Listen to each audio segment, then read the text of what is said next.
It is a blustery day along the East Coast. That means we have the wind, but at least in northern New Jersey, for the moment, we have dodged the rainstorms. As the Phoenix Cardinals come to town to take on the New York Giants in the Thanksgiving weekend game. The Giants with a surprising half-game lead in the NFC East by virtue of the gift given them by the Dallas Cowboys. Philadelphia just defeated the Redskins. They are currently at 5-6, followed by the Cardinals, and then Washington losing again this afternoon. Good afternoon, everybody. Verne Lundquist along with Dan Fouts. Did you expect the Giants to be in this kind of position at this time in the season? No, I really didn't, Verne. I don't think anybody did. But what Dan Reeves says is that they are, and they're playing for something important. They've got the best quarterback in the NFL for handling bad conditions. And when you play at the Meadowlands, that's usually what you get. Phil Simms, 15 years here, has managed his offense well, because he can hand the ball off to his running backs, Hampton and Tillman, behind this huge offensive line. They lead the NFL in rushing. But the big plus, as always, for the Giants is their defense is #1 in the NFL in points allowed, allowing only 12 per game.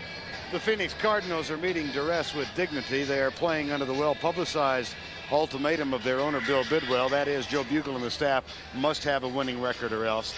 They are facing a 6-game run. They need to win every one. How do they go about it? They do get Steve Berline back. That's really key for Joe Bugle, is because Berline gives him the big play capability that's been missing from the offense the last couple weeks. Gary Clark is healthy, but it's going to be Ron Moore. Joe Bugle would like to see him carry the ball 40 times today. If he does, look for the Cardinals to upset the Giants. And the first example of the effect of the wind. Brad DeLuiso was all set to kick off, and the wind knocked it over. It is blustery, as we said, but nowhere near as bad as we expected. The forecast on into this morning was for winds in excess of 40 miles per hour with a 90% chance of rain. Well, blue skies have broken out in East Rutherford. It is windy, however. Here is DeLuiso. Johnny Bailey at the goal line. Bailey, one man to beat. It's DeLuiso. And Brad DeLuiso brings him down with a face mask. That is the longest kickoff return of the season for the Phoenix Cardinals, 48 yards. And he does a nice job of getting in behind his wedge. Key block there by Anthony Edwards, 83, and Zordich, 38. He kind of trips on the turf right there, and then DeLuiso reaches out and does a smart thing in grabbing the face mask, because if he doesn't, Bailey's in the end zone for a game-opening touchdown. Penalty will be marked off against DeLuiso, and the Cardinals will open up only 36 yards from the Giant goal line. And I'm sure that DeLuiso didn't intentionally pull on the face mask. That's really the only thing he had to grab. Steve Berline, wearing a knee brace, has missed the last 2 games. Backs are in the eye. The deep man is Ron Moore. This is Moore testing the center of the line, and he finds room to run as he gets by Carlton Bailey, number 54. Berline running behind an offensive line that has veterans on the left side in Sharp and May. Ed Cunningham is the center. Lance Smith and Rick Cunningham on the right side. Ron Moore, Gary Clark, Ricky Prohl, Walter Reeves, and Butch Roll round out the starting offense. 2nd down and 2. Draw play, Moore. Michael Brooks up on top, number 94, was the first to greet him and had some help down low. There's Brooks. This is the #1 defense against points in the league. Mike Fox, Dillard, and Hamilton are the front 3. Taylor, the real key, the inside play of Brooks and Bailey this year. Corey Miller has come on in a spot once occupied by Carl Banks. Corey Raymond gets his 3rd start of the year at right cornerback. Guyton and Jackson the others, along with Mark Collins. It'll be 3rd and 1.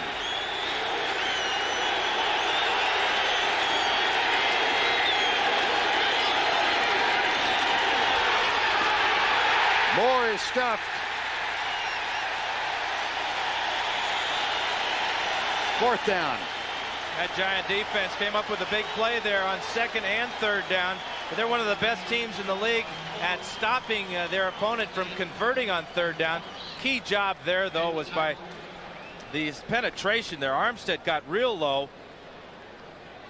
Fouts as well met more deep in the backfield, defeated the block of Garth Jacks. Last week in winning against Philadelphia, the Eagles converted only 2 of 15 third downs, so they have been playing well. And now into the wind. Here's Greg Davis, 47-yard kick. Low snap. The ball is away and well kicked. That was a dandy for Greg Davis. Davis hammers it home from 47 yards and then gets a bit of a bear hug from Keith Rucker at 360 pounds. Tampa playing in Green Bay today. Let's go get an update from Greg Gumbel. All right, Verne, at Lambeau Field, a minute 16 to play. Brett Favre rolls, finds Sterling Sharp at the back of the end zone. That puts the Packers up 13-10. They're just under a minute to play now in the fourth quarter. Verne and Dan? All right, Greg, we've got a 3-0 start here. 12:45 to go first quarter. After that 48-yard kickoff return by Bailey and the subsequent penalty gave Joe Bugle's team a 3-0 lead with Davis's field goal. Looks like Green Bay is doing the same thing they did last year when they got hot at the end of the season and made a run at the playoffs, but they're in a lot better shape this year with Detroit starting to fade, and Green Bay has won a bunch of games in a row now. Well, that whole Central Division has become a joy to behold with things that are going on. Chicago has come on and won 3 in a row on the road. Detroit losing, and they don't have Barry Sanders anymore for at least a while. Now Joe Bugle, whose team has just taken a 3-0 edge. Johnny Bailey gets a thank you from the coach. And Davis will kick off. It'll be Meggett and Callaway deep for the Giants. A Phoenix team that has only won here 3 times since the stadium opened in '76. The last being in 1983, and the wind blows the ball off the tee again. And one of the toughest decisions a team has to make when they lose the opening coin toss is which way to defend because of this wind. It swirls in, comes in one way, hits the stands, turns back the other way. That was an impressive field goal by Davis because he was kicking that into the teeth of the wind.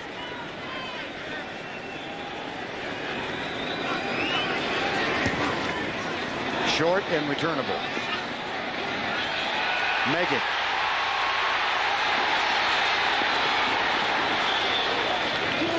Out of bounds near the 28-yard line. And 38-year-old Phil Simms talking to his 49-year-old head coach. Simms with 10 touchdowns will operate behind this line. Eric Moore will start for Jumbo Elliott, who is inactive with back spasms. Roberts, Oates, Cratch, and Riesenberg complete the offensive line. Rodney Hampton and Jared Bunch in the backfield. It's Callaway, Jackson, the wide receivers, and Howard Cross is the tight end. 1st and 10 New York. They trail by 3.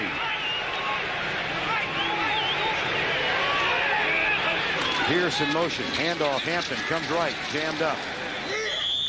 Nothing there as Reuben Davis, who is occupying the spot once held down by the injured Eric Swan, made the tackle. It's the big nickel, Bankston and Rucker and Davis and Freddie Joe Nunn. Eric Hill and Tyrone Stowe are the inside linebackers. And the secondary, Massey, Zordich, Chris Oldham for an injured John Booty, who is inactive again, Lorenzo Lynch, and Aeneas Williams. And losing Swan really hurts along that defensive line because he can run things down from behind. 2nd down, 11. Callaway in motion. The toss to Hampton, who bobbles the ball, and that allows the defense time to come up and make the play. There is a fumble. But the Giants recovered it. Hampton never quite got a grab of that ball. He bobbled the pitch from Simms, and then when he finally grabbed a hold of it, the Cardinals were there. Big play here by Oldham, pulling the ball loose right there, but an unbelievable job of Hampton going over the top of Oldham and making that recovery. But a bad start again for the Giants. They started poorly on offense last week against Philadelphia. Green Bay does go to 7-4. Now Dave Meggett in on 3rd down. Simms deep down the middle. McCaffrey incomplete. He was open.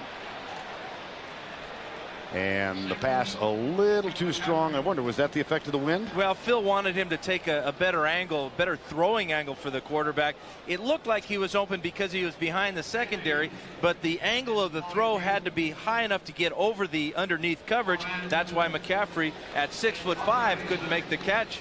Sims had to throw it high to get it over the defenders. And that means that Mike Horan, who has been terrific the last 2 games since he replaced Sean Landeta, is on the punt. This is not a terrific punt. Bailey catches it and runs out of bounds. But at least he avoided that ball scooting down another 15 yards on the sideline. Horan gets 48 yards on the punt, nothing on the return. Cardinals lead by 3. 11:05 remaining first quarter. 3-0 Phoenix in the first meeting of the year between these two, and Steve Berline back with that knee brace. And you see the straps along the back here. These are the straps that he has to tighten up, obviously, to keep the brace close to his knee, but that's where he gets problems. They have a tendency to fatigue the leg and make him tired, but he feels very comfortable wearing it, especially as long as he's staying in the pocket. Said last night he's about 75% right now. Hand off to Ron Moore, and Moore, the 4th-round draft choice, has been a terrific success story for the Cardinals, particularly given the injury to the #1 draft choice, Garrison Hurst. You know, Bugle said he wanted him to carry 40 times today. He's already carried 4 times, and the Cardinals only have 4 plays on offense, so Moore's going to be a busy guy. Had 160 yards in a win at home against Philadelphia earlier this year, to the shock of the Eagles. Said, who is he? 2nd down and 5. 3-0. Cardinals lead it on a 47-yard field goal by Davis. Play action. Taylor with pressure. Berline can't run, so he has to get rid of it. And it's dropped incomplete by Ron Moore near the 36-yard line. It'll be 3rd and 5. One of the best rivalries in the league, not only between teams, was between individuals. Luis Sharp, 67, working against Lawrence Taylor. And look at old Mark May coming over there. They've played against each other, those 3 guys, for about 20 times. One thing that May is going to make sure that if he has the opportunity, he's going to be looking outside to help Luis Sharp on number 56. 3rd and 5. Mark May will give way later in the day to Ernest Dye. Sorry about that. That was really I got into it and couldn't quit. Handoff.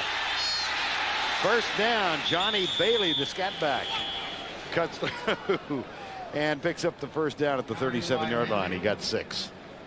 You know, David Tate, number 49, misses this tackle as the Giants are in a stunt. Watch number 49 here go high for Bailey, and Bailey's just going to duck run underneath him. Good power and a low center of gravity by Johnny Bailey picks up a key 3rd down conversion for Phoenix, who hit at about a 40% clip, which is pretty good. 1st down and 10. 3-0 Cardinals lead. 9:40 to go, first quarter. Run blitz, and Bailey darts his way up the middle across the 45 to the 47. Carlton Bailey makes the tackle of Johnny Bailey. That's a gain of 11 yards. Bailey, who set all kinds of records at Texas A&I. And this is Michael Brooks, number 94. His job is to plug up the holes right in the middle. It's a double team. You see Bailey come over. Actually, Brooks overran that play. And one thing the Cardinals do is they send a lot of people up in the middle of the line of scrimmage. Makes it very difficult on the linebackers. 1st and 10 Cardinals. 9 minutes to go, first quarter. And here's Bailey. This time he is stuffed in the interior by Keith Hamilton, number 75 for the Giants. That's a gain of 4. Ricky Waters with a quick touchdown, and the 49ers, who given Dallas's sudden demise, may be the hottest team in the NFC. They certainly are scoring at a hot clip. 42 against New Orleans last week. It's unbelievable. And when you're going up against the Rams, who are having all kinds of trouble, you look for the 49ers to get 50 today. 2nd down and 6. 3-0 on a 47-yard field goal by Greg Davis on the opening drive of the game. The Cardinals had yet to score on offensive touchdown in the first quarter of any game this year. And here comes Bailey on the pass. He's down to the 41-yard line.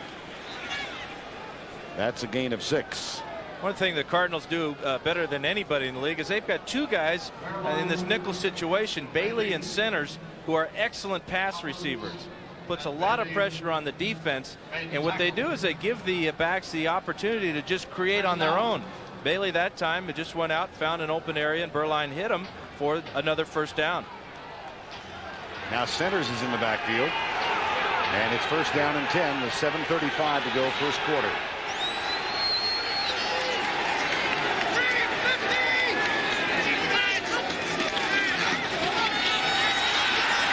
Run blitz again, and they beat it. It's Ron Moore coming to the left side down to the 30. And it's nothing real fancy either, Verne. They're just hitting them right up the middle behind that big offensive line. That time it was left side, Mark May and Ernest Dye. Looks like Brooks kind of guessed wrong there, number 94. Good patience and hesitation by Moore, and he found the hole to the outside. 5 carries for Ron Moore, 23 yards. Another first down. And another run blitz. Defensively, and Ron Moore scoots between tacklers and makes forward progress to the 26-yard line. Yeah, the Cardinals had a bye last week, and they certainly seem fresh. They've come out, got that great kickoff return by Bailey, and offensively they've this second drive of theirs has been very good. Watch Brooks here step up and try to stuff this play. Centers, who's not a big guy, but makes an effective block on the plugging linebacker there. Second down and 6, 3-0. Cardinals lead. They're driving. Ball at the giant 26-yard line. Here's Moore. This time he is knocked backwards. Runs into Eric Howard initially, and then Myron Guyton completes the job with Carlton Bailey's help.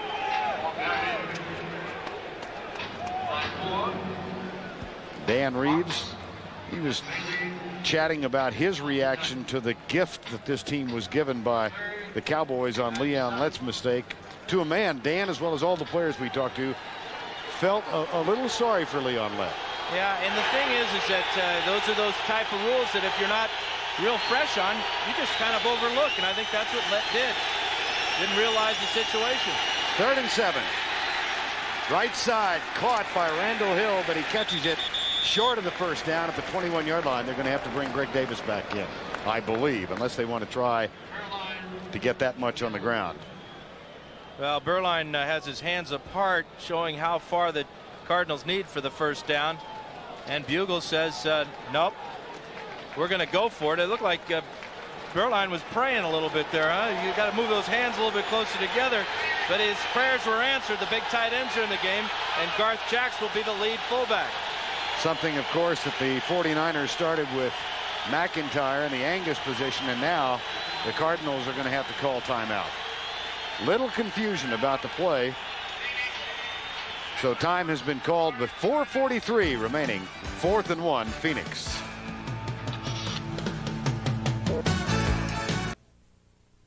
CBS Sports coverage of the National Football League is sponsored by Mitsubishi, the new thinking in automobiles. Smooth operator wet-dry razors from Panasonic, smoother than you ever thought you'd be. Snickers bar packed with peanuts, Snickers really satisfies. And by the American Express card. Don't leave home without it. When you're 3 and 7 and on the road and your job is on the line, maybe the gamble is worth it. 4th and 1. Ron Moore got it to the 15, the 14-yard line. It's not surprising, though. The Cardinals were 6 out of 10 converting on 4th down going into that. So that's one of Bugle's strengths this year. He can bring in the tight ends. Reeves was in there, Roll was in there, and Derek Ware. And he's got the big guys up front on that left side. It's Luis Sharp and Mark May, 67 and 73. There's 53. Jacks clearing out the linebacker Bailey. And Ron Moore picked that one up easily. 7 yards. And 8 carries now for Ron Moore. Well on his way to 40. Johnny Bailey is in the backfield now behind Berline.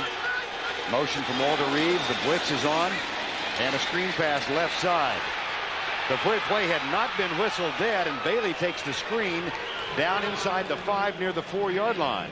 And because it wasn't whistled dead, that may be offsides, lining up in the neutral zone against the Giants.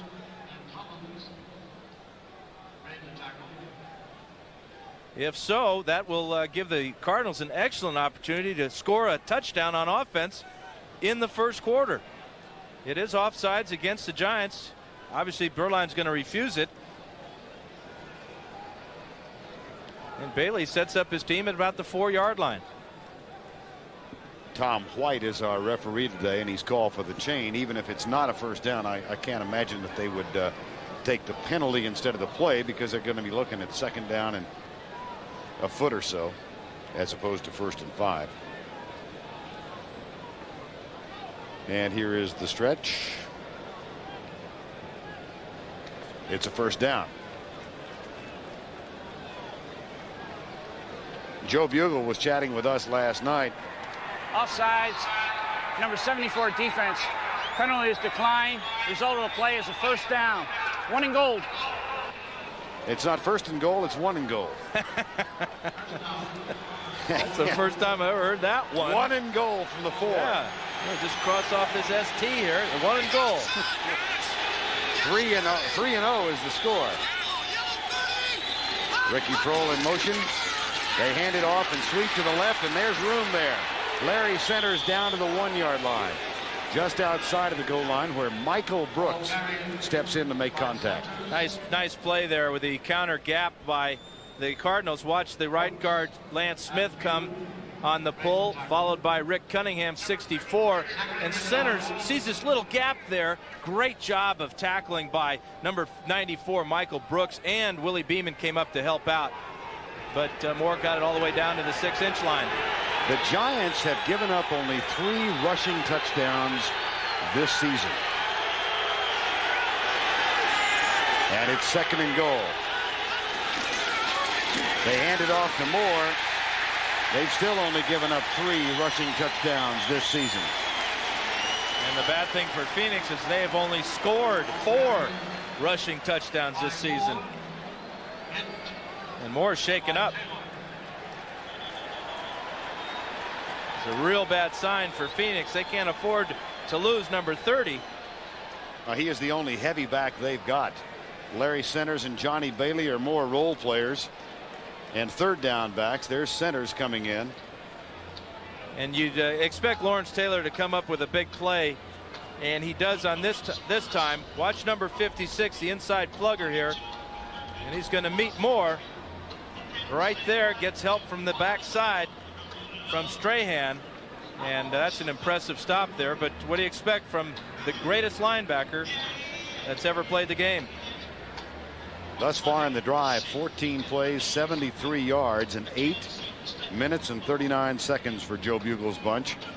But the concern right now is the player who is down, running back Ron Moore. Time has been called. We'll be right back.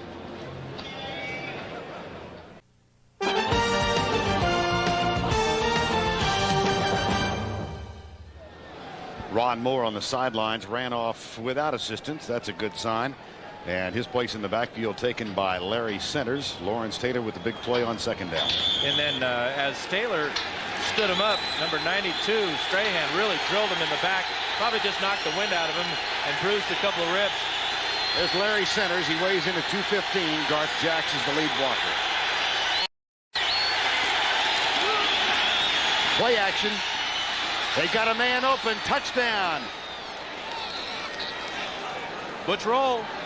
Another touchdown for Butch Roll, who his first 10 catches as a Buffalo Bill were all for touchdowns. That's why the Cardinals went out and got him on plan B. Great fake that time by Berline to Larry Centers, and the man they burned was Lawrence Taylor. That is 11 career touchdowns now for Butch Roll. First one for Phoenix. Yep. And the first offensive touchdown in 1993 scored by the Phoenix Cardinals. Here's the extra point by Greg Davis.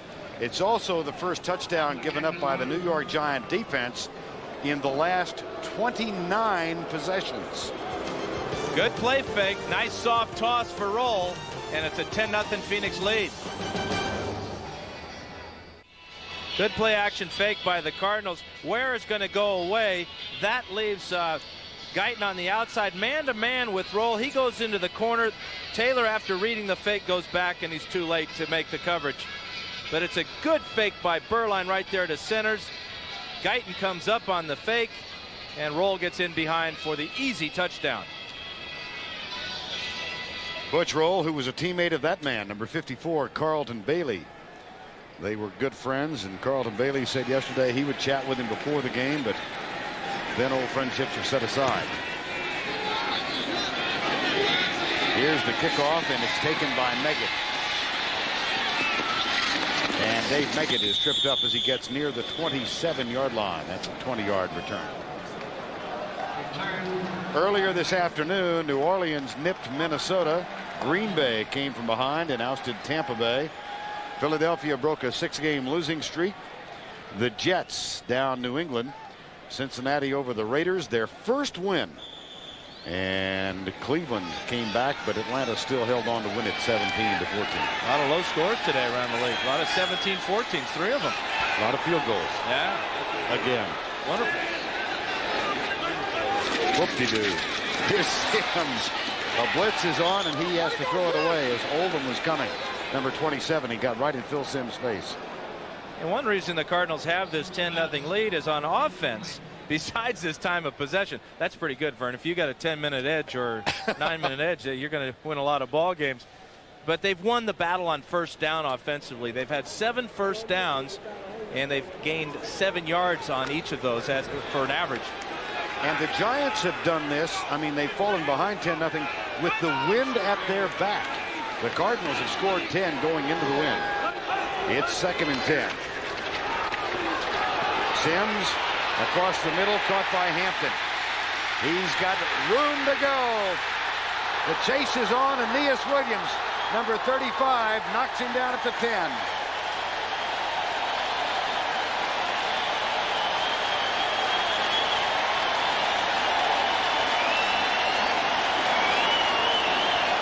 Sims is so calm in this pocket. Watch him just stand back here as everything is breaking loose around him. Calmly finds Hampton across the middle, and now Chuck Cecil is going to show the effects of that bad shoulder. He whiffs on the tackle, and 62-yard gain for Rodney Hampton and the Giants.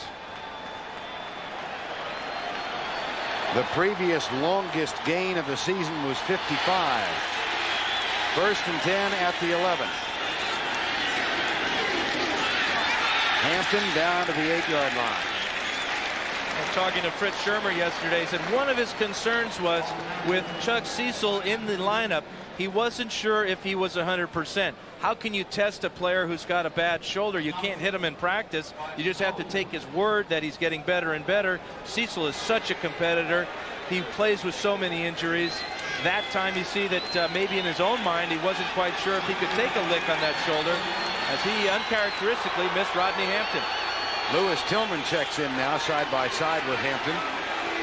This puts Tillman as the tailback and Hampton the fullback, where they're really split, and the handoff goes to Hampton down to the 5, where it'll be 3rd and 4, or maybe 3, depending on the spot.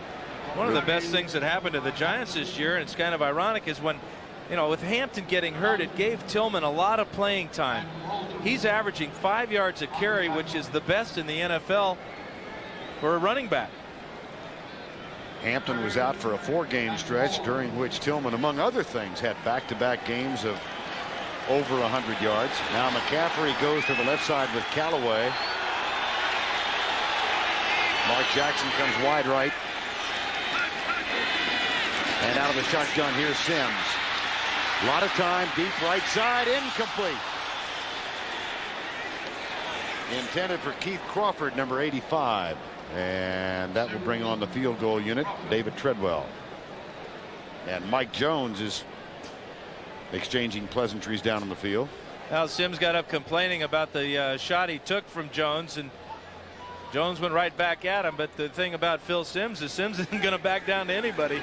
He'll jaw with the best of them. Mike Horan is the new holder. He has replaced Kent Graham. And Treadwell will kick it. Bart Oates is the center because Steve DiOssi was played. And the snap is good. The hold is good, and the kick is good. And so the longest pass reception of his career by Rodney Hampton of 62 yards helped set up that 22-yard field goal. And the Giants are on the board. But again, the Giants have trouble scoring when they get in that red area. Red zone, but for the Giants, it's been a dead zone last 4 games. Been in there 10 times with just 2 touchdowns. You got to do better than that if you want to hold on to first place. The usual sellout crowd at Giant Stadium, hoping to witness a Giant assumption of sole possession of first place in the NFC East. After the disaster that befell Dallas, the irony, of course, is that Leon Lett play at the end of the game wound up hurting the New York Jets while it helped the New York Giants, because the Jets, who won today, are chasing the Miami Dolphins in the AFC East. Who'd have thought this morning? Blue skies in New York. And it was wind overnight was blowing up to 50 miles an hour. And it's kind of uncomfortable wearing this turtleneck and ski parka. Verne, I don't know about you, buddy. It's beautiful here today. Feels like a spring afternoon. Here's Daloiso getting set to kick off with 4 seconds to go in the quarter. Anthony Edwards is one of the 2 men back. Steve Lofton the other. And yeah, the important thing is that the Giants scored with the wind at their back, something Phil Simms said they have to do. You only have 2 quarters when you have the wind at your back. The other 2, of course, it's in your face. So when it's at your back, you got to take shots. And fortunately, they got that 62-yarder to Hampton to set them up, but they only got 3 points out of the drive.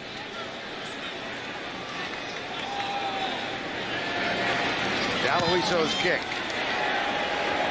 Anthony Edwards, 7 yards deep. That'll be a touchback and come out to the 20. And that is the end of the first 15. The New York Giants get 3. Joe Bugle's Phoenix Cardinals get 10. Cardinals lead by 7 at the end of 1.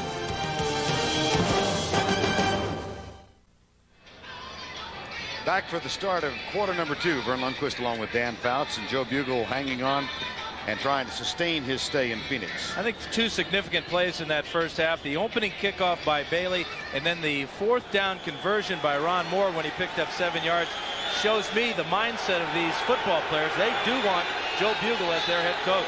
Ron Moore is back in the lineup. That's good news for the Cardinals. And he gets the handoff. And a big hole. But then Michael Brooks racks him backwards at the 22-yard line. Well, Brooks was patient that time. He didn't run out of the hole and go for where he thought Moore was going. He went to waited for Moore to make the move, and then really delivers a blow from the right side. Bang, that's a perfect tackle. Shoulder right there under the chin. Over backwards for Ron Moore. 2nd down and 7. Cardinals have 2 wide receivers to the right side. Berline looks that direction. Nobody open. Had Prohl for a moment, and he finds Ricky Prohl at the 31. And then Prohl manages to get across the 35 to the 37 and a first down. Stacy Dillard ranging back to make the tackle. Boy, Berline really takes a lick here, though. Shows his competitiveness, though. Probably the worst thing that could happen to him is Raymond comes up and drills him right on that number 7. He's still having a tough time breathing. But did you see Prohl reach out? Only 6 feet tall, and he's probably lying about that. Had to go way up there and catch that one in his fingertips. First down and 10. Ricky Prohl, who is from this area, family all over the Giant stadium today. Here's a handoff to Moore, and Carlton Bailey makes the stop at the 43-yard line. We have an injury report from the Cardinal bench that Johnny Bailey, who set up the opening field goal, has re-injured his groin. He may be back. And you wonder if he re-injured it on the kickoff return when he stumbled just before Daloiso reached out and tackled him by the face mask. 2nd down and 5. 10-3. Cardinals lead. 13:05 to go first half.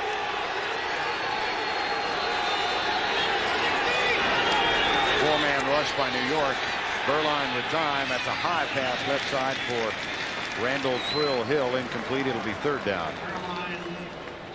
And the 49ers continue to lead the Rams. Buffalo and KC. Joe Montana did start that game. 7-7 is the score. And Denver with an early lead as Shannon Sharp has caught the pass from John Elway. And Marcus Allen still rolling along at 33 years old. Had 2 touchdowns last week against the Bears. Larry Centers checks in now as a third down specialist. Wants to make sure he gets the snap count right. 3rd and 5. Reeves in motion left side. Berline tries to shovel pass. That's a broken play. And Hamilton gets there along with Lawrence Taylor.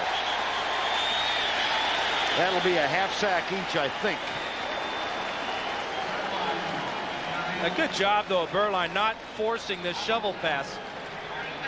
This is read right away by Taylor. See him just sitting around hanging in the hole there. Hamilton's going to chase Berline down from behind. Last week, I saw a shovel pass intercepted by Neil Smith off of Jim Harbaugh, and perhaps Berline saw the same thing. Dave Meggett, whose 50-yard catch from Sims helped set up the winning touchdown last week, is back to return the punt. And here's Camarillo's punt, nice and high. Oh, that is a beauty at the 6-yard line, and Meggett did not step out of bounds, but it was close. Garth Jacks, the first one down, number 53. A 55-yard punt by Richie Camarillo. 9 on the return. Giants get it back, trailing by 7. This game summary is sponsored by McDonald's. Patrol gets his first touchdown grab in a Phoenix uniform. Look at the ground yardage by the Cardinals, the edge there, as well as the time of possession. And the Giants came in timed with Pittsburgh as the leaders in time of possession. And this is Anthony Edwards getting worked on by Raymond and Tate. Edwards is the bullet, one of the best special teams players in the NFL, was an alternate to the Pro Bowl last year, and that's respect right there. 2 guys hitting you all the way down the field. 1st and 10, Giants going into the win. They trail 10-3. Sims 3-step drop, that's tipped and incomplete. On the right side, Mark Jackson. Now, we've seen a lot of this in the NFL this year. Defensive linemen knocking passes down. Sims told me yesterday he thought that he only had been blocked once or twice, and he said, oh no, now I'm going to jinx myself by saying that. Well, 79, Keith Rucker got a left hand on that one and knocked it down.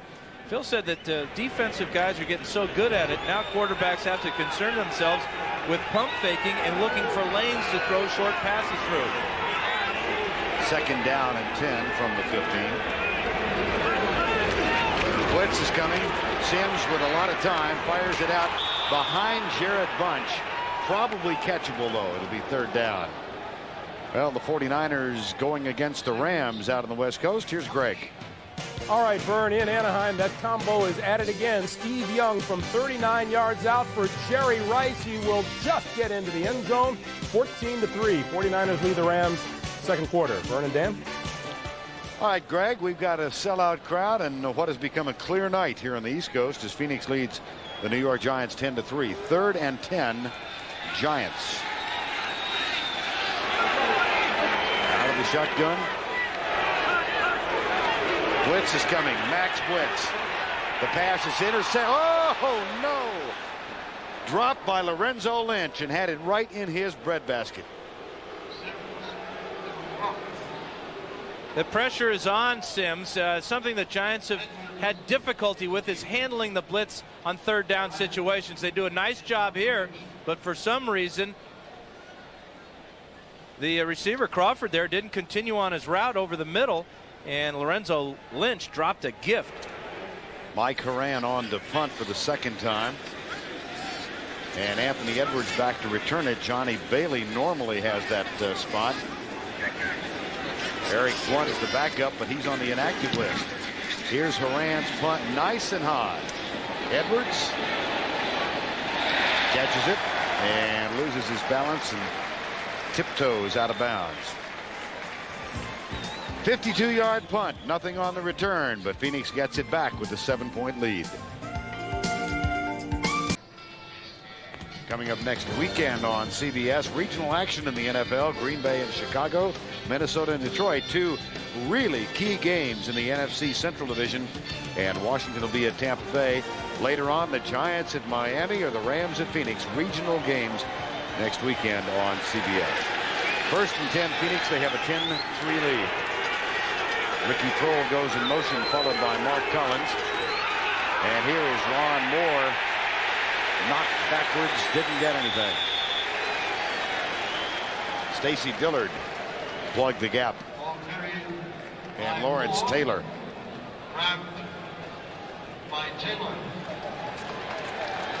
Watch number 94, Michael Brooks, just playing matador there on the first player. That was Rick Cunningham coming through and then having to take on another big offensive lineman. But that's Brooks' job. That's why they switched him to that strong side linebacker. His strength is plugging the holes. Bailey has better speed. He's better at chasing things down. Two inside linebackers switch spots 3 weeks ago. There's a fumble. Flag is down as well.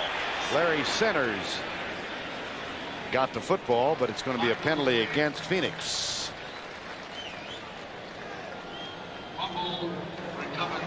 False start. Number 7. He pulled out before the ball was snapped. 5 yards. Still second down. Well, maybe the center didn't snap it when I wanted it snapped. That's what Berline's thinking. Yeah, look at Cunningham had trouble dragging it across the AstroTurf. And, you know, although Berline gets the blame for it in front of 77,000 here at the film meeting tomorrow, or whenever the Cardinals reconvene, Berline will be saying, well, you know, Ed Cunningham didn't quite snap that as well as he should have. And as a result, it's a 2nd and 14. 10-3, Phoenix leads. Berline deep setup, and the ball tipped, incomplete, intended for Ricky Prohl, who was followed by Greg Jackson. It'll be 3rd and 14. Looks like it was Stacy Dillard with this deflection, Verne.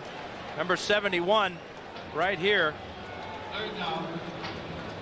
They just have the ability nowadays to keep their eye on the quarterback. You see he's losing the battle of the pass rush to Lance Smith, and that's so frustrating for those offensive linemen. They do a great job of keeping them away from the quarterback. Then the guy stops and raises his hand and knocks the pass down. And that sets up a 3rd and 14. Reeves goes to the left side. 10-3 Phoenix. 4-man rush.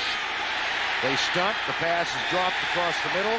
Would not have been anywhere close to a first down because Jesse Armstead had terrific coverage on Larry Centers. And the Cardinals, who have the wind at their back, haven't been able to do much in this position. But now the Giant fans are saluting their defense. And their defense finally deserves their applause. That was an impressive series of downs for the new Blue Wrecking Crew. Camarillo on to punt, and Meggett waits for it at the 24-yard line. High, but not terribly long. Fair catch called by Meggett at the 24. 46-yard punt. 10:42 remaining, first half of play. Cardinals lead the Giants by 7. Phoenix free safety Chuck Cecil, who is continuingly bothered by a couple of things. A lingering shoulder injury when he was somehow mixed up with Jerry Rice and the cleats hit his right shoulder. And then, of course, the well-publicized fine he received from the league for 2 late hits. $30,000. And it very much is a continuing problem for him and is on his mind. Here's Hampton going right and picking up about 3 yards. We had a chance to chat with Chuck Cecil at some length yesterday, and he really is bothered by the reputation that he's gotten, I think, Dan. And it's pretty much undeserved, because the hits that he delivered, although they were somewhat questionable, they were nothing that were out of the ordinary for Cecil or any other defensive player in the league. Especially when you're 6 foot, 180 pounds, you've got to hit the man hard, and you got to hit him high. And if you go low, then you're considered a cheap shot artist. And that's something that nobody will ever say, no player will ever say about Chuck Cecil, that he's a cheap shot. That pass batted back down in the interior defensive line again. That's big Reuben Davis that time, Verne. So the big guys, Davis and Rucker, both about 340 plus, are getting off the ground and blocking passes. Second guy in from the left here is 93 Davis. He gets double teamed, so he just stops his pass rush, looks at the quarterback, sticks his left hand up, and frustrates Phil Simms. Simms is now 1 of 8, off to an inauspicious start. Last week when he found Jackson for the winning touchdown, his first touchdown pass in 4 games. That 1 to 8 ain't bad. It's pretty good average, though. 62 yards. Here comes Harvey on the blitz. The pass across the middle incomplete. And a flag complements the play on the far side of the field. So some things to sort out here.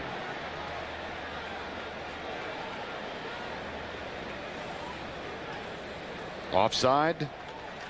Phoenix. This will bring up a 3rd down and short for the Giants. And a big mistake by Phoenix. Offsides, left defensive tackle, 5 yards, 3rd down. Well, Joe Bugle coaching this Phoenix team that is 3-7. And earlier today, New Orleans won, Green Bay won, Philadelphia, the Jets. You saw that Atlanta hung on to win as well. 3rd and 1. Play action. Simms back. Got him. Tyrone Stowe gets the sack on 3rd and short. And he's not a guy that's used to getting a lot of sacks. On his career, this is just 1.5 for number 90. Watch the blitz. Again, it's a 3rd down situation. He comes right up the middle, reads the hole, and just explodes through it. You see Bunch. Uh-oh, that's my man. Try to reach out and grab him. And Simms gets punished by Stowe and Reuben Davis. Tyrone Stowe with a sack. Mike Horan on to punt. 9:40 to go, first half. Phoenix continues to lead by 7. Run! Yeah. Edwards, no fair catch. Boy, and Willie Beeman ran right by him, had him in his crosshairs, was going to drill him. Edwards showing a lot of guts, made the catch and picked up a couple of yards.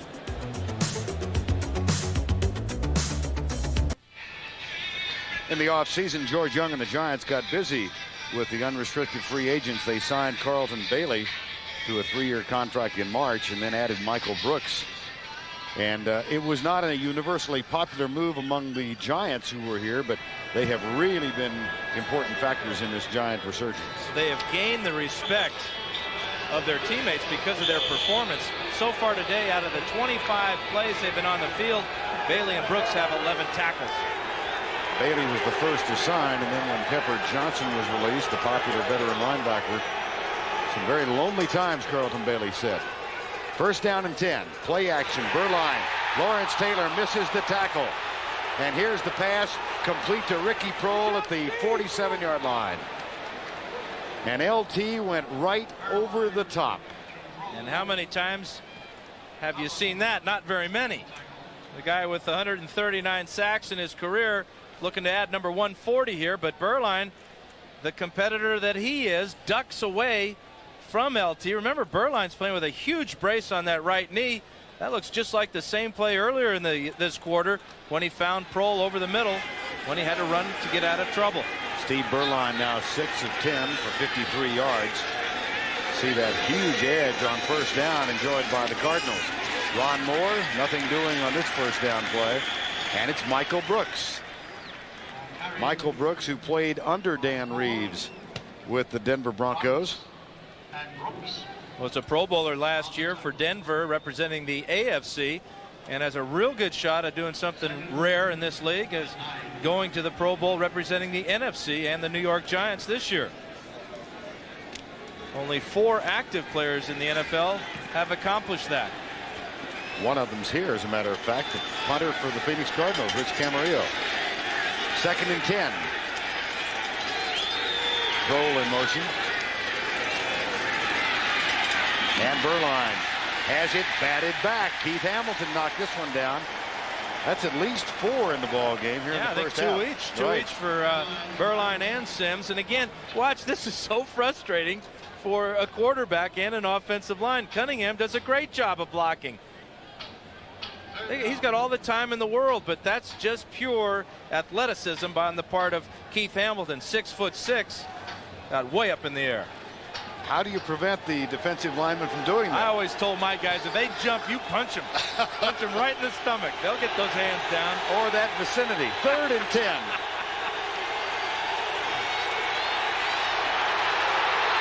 Burline, diving catch.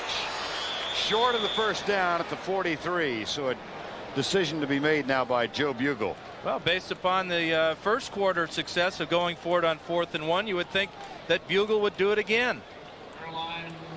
What he ought to do is call for a measurement, see exactly what he needs, and then make his decision. And I think he's going to take the conservative route this time. Joe Bugle's dad still alive, and he and his mom live in the Pittsburgh area. Joe said there's a 5 o'clock ritual in that family every afternoon. His older brother stops by, and they raise a toast, and his dad, as he says, clears the coal dust from his throat. 5 o'clock, Tom. Set it up. Down at the 1, Anthony Edwards. That is the 4th time this year that Anthony Edwards, no, they're saying touchback.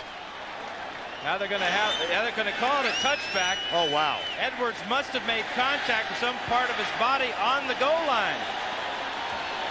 I thought he was perfectly positioned. Now they're going to have a discussion here. Well, this is a good job by the officials to iron it out. Garth Jacks is arguing the cause of the Cardinals. Edwards has become a specialist at doing that. And here's Tom White. The kicking team player recovered the ball inside the 5-yard line, rolled down. No one contacted him prior to him hitting the pylon, which puts him out of bounds in the end zone. By rule that as a touchback. First down on the 20-yard line. So it was the contact with the pylon that cost him. Great job, though, by Edwards. Now he goes down, slides.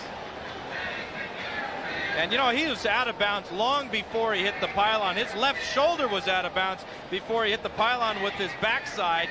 This is I got to think this is a bad call. Watch where the ball is and where his shoulder is. He's out of bounds right there, and then his butt hits the pylon. Close call. Very close. Very close.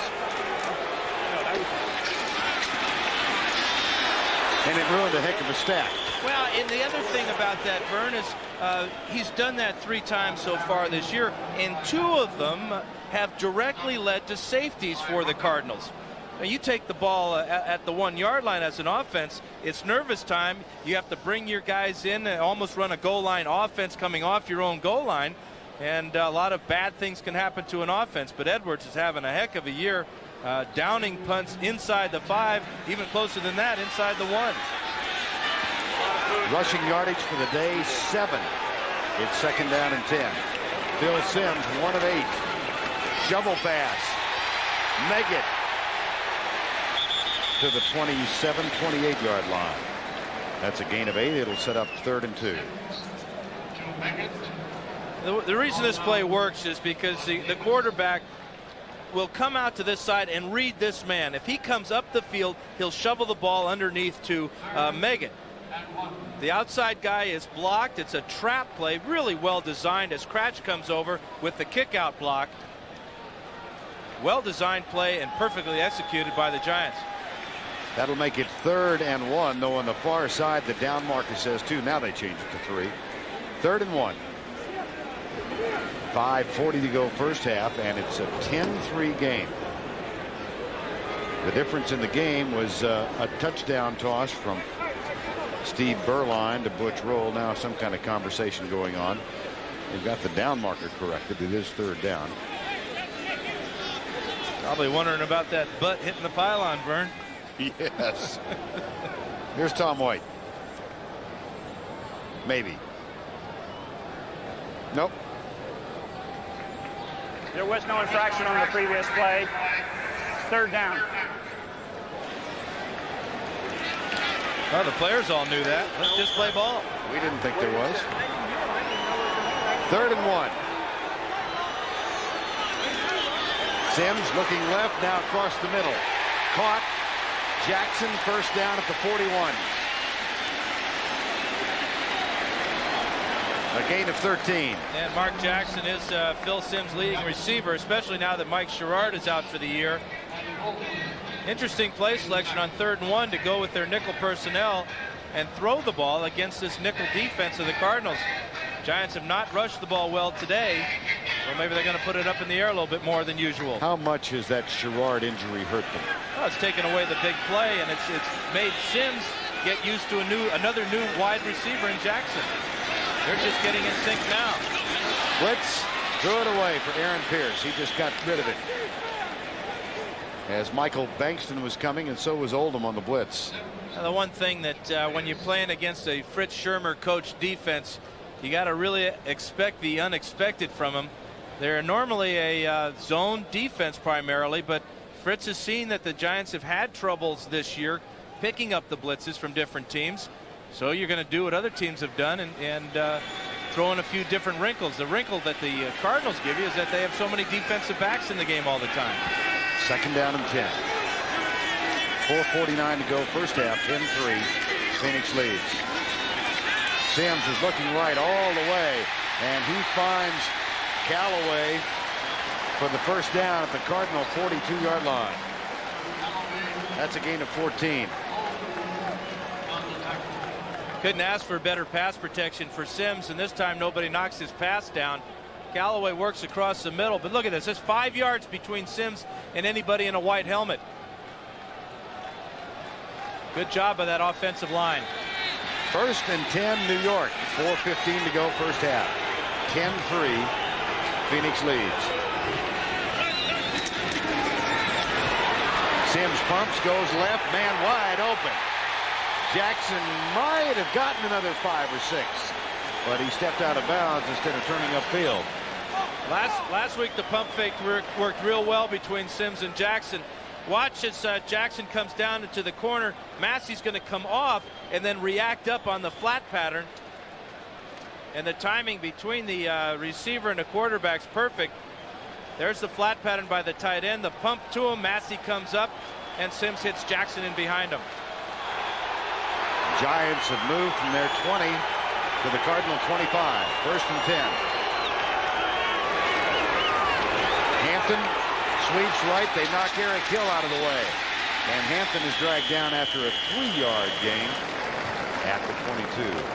Well, it really looked like Eric Hill was going to make that tackle until the last moment. One of those big blue-shirted offensive linemen pushed him off of it, and Hampton picked up 3 yards. Now Freddie Joe Nunn and Ken Harvey hurry on defensively. The key for the Cardinals, Verne, is that they look at the personnel that the Giants have in the game, and then Schirmer sends in his defensive personnel. He's matching up down by down, personnel by personnel. 2nd and 7, 3:05 to go, first half. 10-3 Cardinals. Jackson in motion. Pass into the flat, caught by Hampton. One-on-one to the linebacker who makes the tackle, Tyrone Stowe. And that's a gain of 5. You know, there are battles in the game. We got a flag down, and it looks like it's going to be against the Giants in holding. But man on man, it really is what this game breaks down to so many times, whether it's a wide receiver against a cornerback or a running back in the open field against a linebacker. Great to see those individual battles. Number 72 offense. 10 yards. Still 2nd down.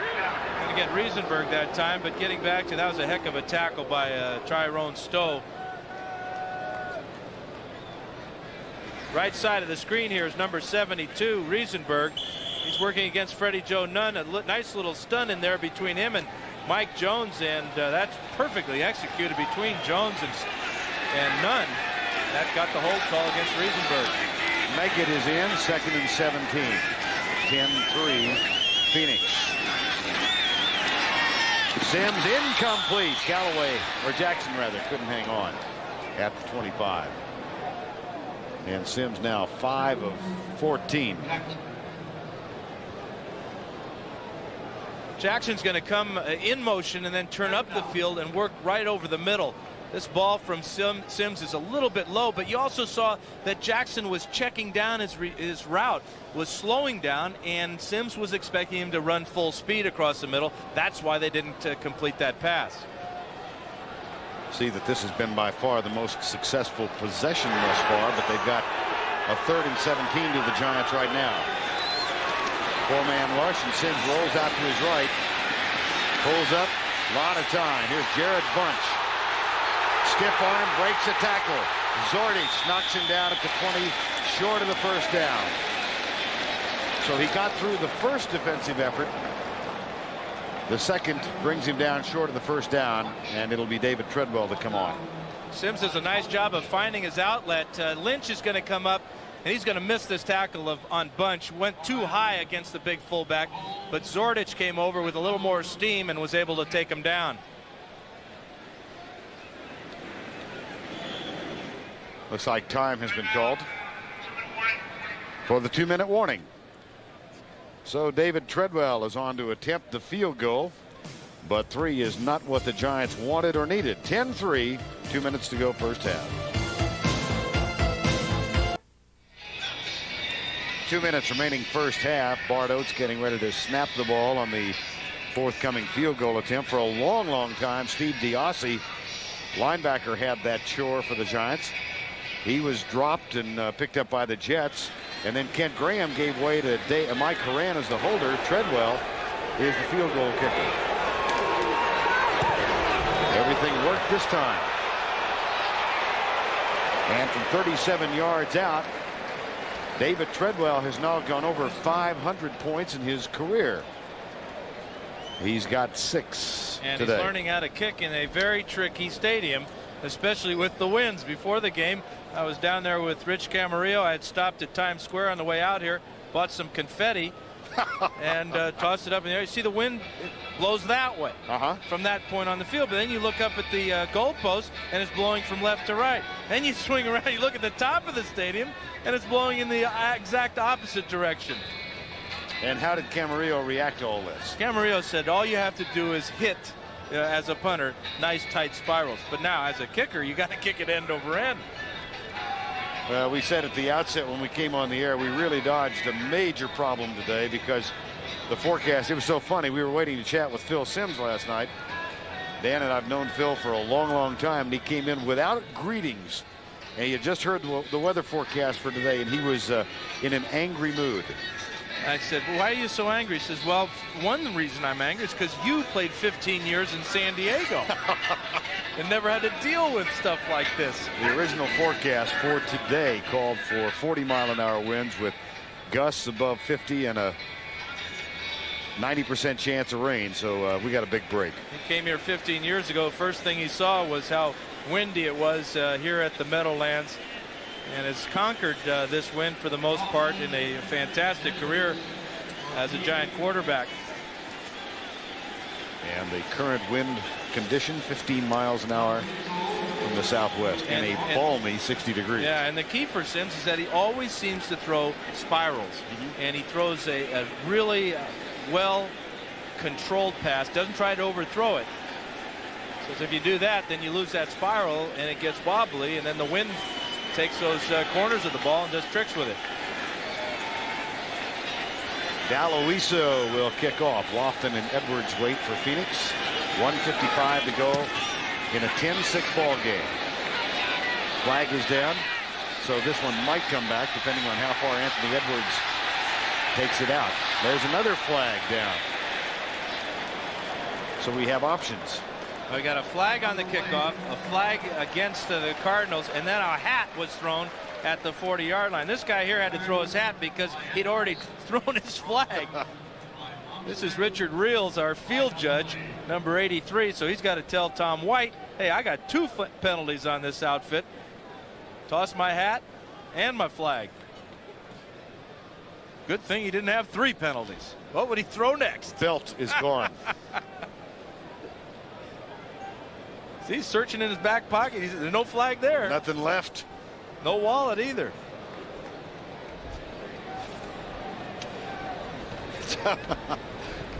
First thing you learn when you come to New York, put your wallet in your front pocket, even if you're down in the middle of Giant Stadium.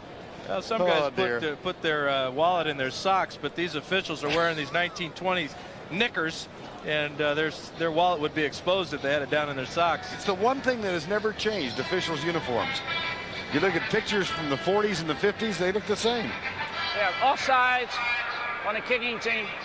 That penalty is declined. We have a personal foul, 15-yard face mask on New York during the return.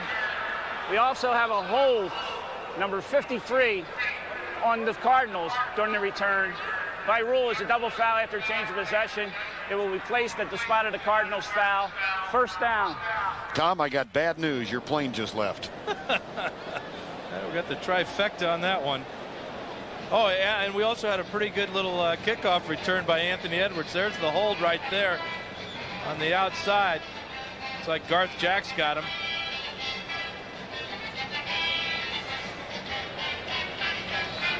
Well, the Cardinals get it back with 1:48 to go. Joe Bugle was telling us last night that his owner, Bill Bidwell, just returned from a short vacation trip to Italy. Said he hoped he went down to Rome and saw the Pope.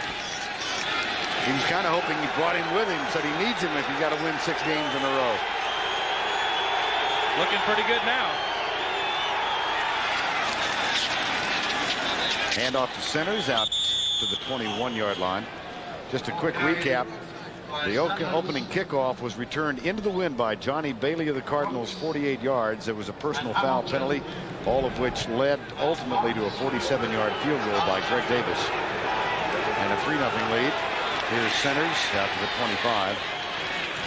And then also going into the wind, the Cardinals went the length of the field. The touchdown pass, Berline to roll, gave them a 10-0 edge.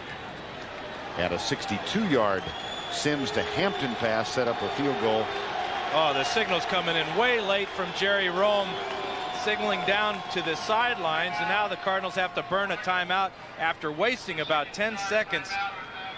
We're facing a 3rd and 2 situation there, and I'm not sure they wanted to use a timeout, because if they don't convert here, the Giants will have the ball in good shape. Next Saturday on Olympic Winterfest Countdown to Lillehammer, we'll have from Lake Placid the U.S. versus Russia in ice hockey, plus a report from Norway on the Lillehammer Cup luge event. That's at 1 o'clock. Then at 3:45 Eastern, college basketball action. The Kentucky Wildcats, who might go to #1 this week, take on the Indiana Hoosiers, who were knocked off by Butler University yesterday. 3rd and 2.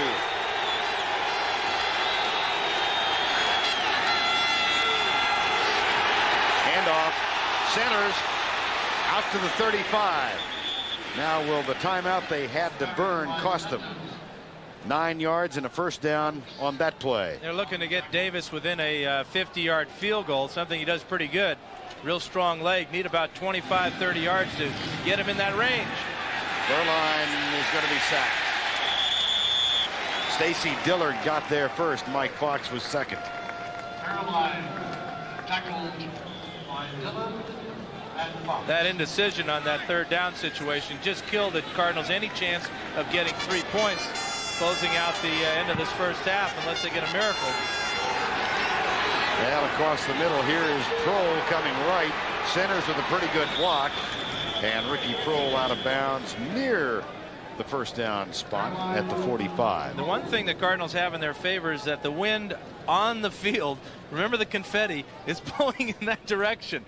So it will be at Davis's back. And before the game, he was out early kicking and tried one from 63 yards, which is the NFL record held by Tom Dempsey. And he missed it by about a foot kicking in this direction. So he feels pretty good about kicking going this way. It's a first down. Berline back. That pass taken at the 50-yard line by Ron Moore. 15 seconds to go. He's going to get up and spike the ball, but they're losing all kinds of time. They love to have that timeout now. There's the spike. 8 seconds to go. Well, they do have 1 timeout left, so they have time to throw the ball over the middle, and hopefully the receiver gets tackled immediately, and then Berline can use his last timeout and bring out the field goal team. Davis has a couple of long ones this year, a 53-yarder against Washington and a 54-yarder, which is his career best, against Detroit. He's very capable of hitting a long field goal. Just wants the chance now. Yeah. 8 seconds to go.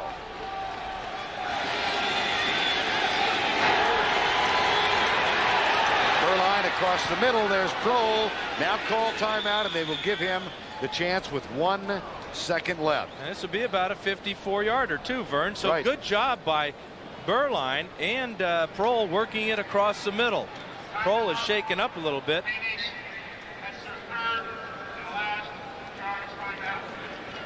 Be between a 53 and a 54-yarder, and Ricky Prohl still on the ground at the 36-yard line, having made the catch.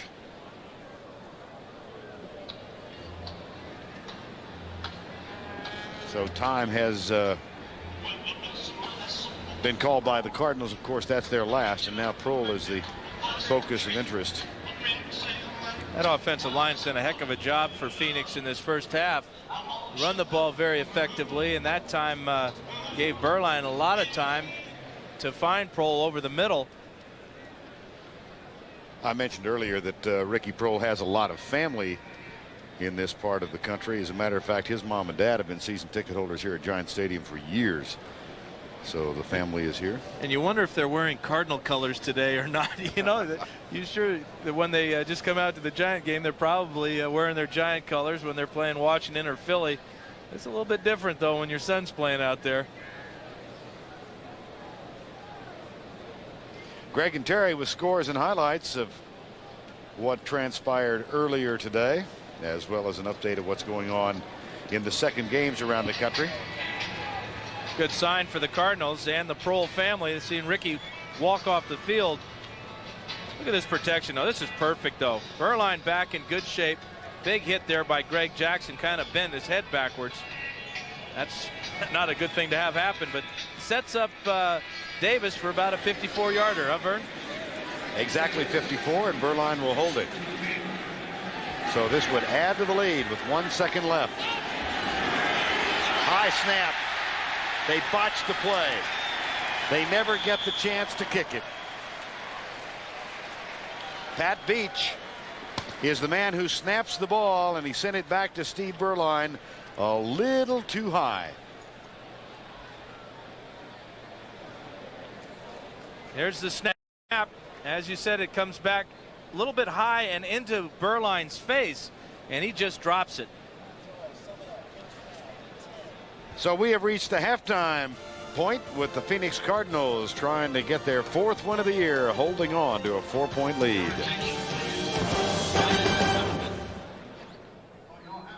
CBS Sports coverage of the National Football League is sponsored by Mercedes-Benz, where safety, reliability, and performance are never optional. The Citizen Watch Company, because Citizen is how the world tells time. Miller Sharps. Miller Sharps gives you great beer taste anytime. And by the new Norelco razors, our closest shave ever. Dockers Halftime Report is sponsored by new Loose Fit Dockers. Nobody does pants like Dockers. Those of you watching the Cardinals and the Giants, welcome back to our studios in New York. Greg Gumbel along with Terry Bradshaw. 10-6 Phoenix leads. If you want to beat the Giants, you stop their running game. The #1 rushing offense in the league held to 4 yards rushing in the first What's half. happened is Phoenix has gone to their big nickel, which is 5 defensive backs, 2 linebackers, 4 down linemen, and they're blitzing. They're sending out, and they're stopping the gaps, closing down the gaps. It's taken the Giants a while, but finally you saw Phil Simms hit Rodney Hampton out of the backfield for over 60 yards. And if this pattern continues, you're going to have to see, finally, Giant fans are going to have to, they're going to enjoy seeing the Giants finally have to put the football in the air to win this football game. They've managed just 2 field goals so far by David Treadwell. The Cardinals lead at 10-6. In Anaheim at halftime, the 49ers lead the Rams 21-3. That explosive San Francisco offense at work again. Go get him, Steve Young down the middle. Jerry Rice, another touchdown. Just kind of ordinary day for him. And then Young down to Ricky Waters out of the backfield. Man-to-man, you're not going to believe this, but the Rams think they can match up man-to-man on the receivers for the 49ers. Not so today. Steve Young over 250 yards passing the football in the first half. And 2 touchdowns, and the 49ers lead it by a score of 21-3. They're at halftime at Arrowhead Stadium in Kansas City. The Chiefs lead the Bills 10-7. Joe Montana did start through an 18-yard touchdown pass to Marcus Allen. And they're at halftime at the Kingdome in Seattle, where the Seahawks trail the Denver Broncos. John Elway to Shannon Sharp, 50 yards for the only score in the game so far. Now, from earlier today, the Saints beat the Minnesota Vikings 17-14 at the Metrodome. What kind of a pass is this, Terry? It's an ugly pass, Greg. What you do is you try to kill that umpire, and it'll ricochet off his old hard head and be intercepted. The Vikings led 14-7, and on the kickoff, Tyrone Hughes picks it up at the 1 and sets sail. Go get him, Tyrone. 99 yards, longest return this year in the NFL. This made it a 14-14 game as time ran out in the quarter. Now, it was a 3-point difference. Vikings were looking for the tie. Fuad Reves from 42 yards out. The kick was good, but look at Fred Strickland on the outside. Number 50, 53 to the right. Watch his right hand come out. Hook, there's the hold. Penalty, 10 yards, push him back. Fuad Reves tried it from 52, didn't get it. Welcome back to Minnesota, Wade Wilson. It was a special win because I played long here, but I think more important is in the playoff race, it was an important win for the team. Saints are now 7-4. In Green Bay, Craig Erickson, play action. Moves to the right, gets the free safety out of the middle. Courtney Hawkins comes back, gets in that spot. Nice job by Erickson to find him for the TD. Tampa Bay led 10-6, fourth quarter. Brett Favre trying to get into the end zone. Oh, hit hard. That is a deep thigh bruise. He was helped off the field, but he's a pretty tough cookie. He came back. It's a setup, Greg. He's not hurt. I used to do this all the time. Pretend you're hurt, get them feeling sorry for you. They don't think you can run. Watch this. Sprint out. Sharp, back in the end zone. Touchdown, Green Bay. Packers win it 13-10. As you see, they've won 6 of their last 7 at RFK Stadium in Washington. Bubby Brister, 2-yard touchdown pass to James Joseph. Eagles win it by 3, and Bubby likes the pressure. You know, when I was in Pittsburgh in '89, we had to win 6 games in a row or something like that to make the playoffs, and we did. You know, we lost 6 in a row here before today. You never know how this dang game may turn out. Rich Gannon threw for 279 yards in defeat. Bad weather at Foxborough, and here's the decisive play with the Patriots driving. Timpson wide open over the middle. He's hit by Lonnie Young, fumbles, and Brian Washington recovers for the Jets. Jets hold on to win, and the Patriots are 1-10. In Cincinnati, David Shula looking for win number 1 of the year. Hold the press. You're not going to believe this. Bengals upset the Raiders at home. Jeff Hostetler's pass juggled by Tim Brown, picked off by James Francis. The Raiders fall to 6-5, 16-10 Bengals. A winner for the first time this year. And in Atlanta, Bill Belichick looking on. Bobby Hebert throwing the ball very well this Having week. an all-pro year. Andre Rison, quick post route, wide open, back in the end zone. Good job. And then Deion Sanders, plays a little punt return, a little defense, and on the offense now. But he cannot throw the football, Greg. This pass, he gets nailed. It fell incomplete. But the Falcons, since Deion's return, 5-1 with a 17-14 win over the Browns. Falcons are now 5-6 on the year, and so are the Cleveland Browns. We'll take a time out here, and the NFL continues on CBS after this word from your local station.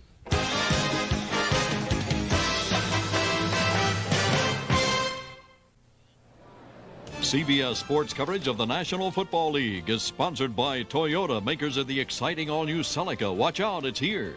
Hewlett-Packard DeskJet and LaserJet printers. Heineken, just being the best is enough. And by Pizza Hut, who reminds you that anytime's a great time to stop and smell the pizza. 10-6 Phoenix leads it. The difference in the game right now, a touchdown toss from Berline to Butch Roll. But in part, Dan, it's been this Phoenix run defense that has been is accounted for their lead. Well, the Giants came into the game averaging 150 yards rushing, and they've only got 10 yards rushing so far, and it's all been Rodney Hampton. Lewis Tillman has not carried the ball yet at all, but a lot of that credit has to go to Shermer's defense, and especially the defensive line. They've done a good job of holding down the rush and frustrating Phil Simms as well.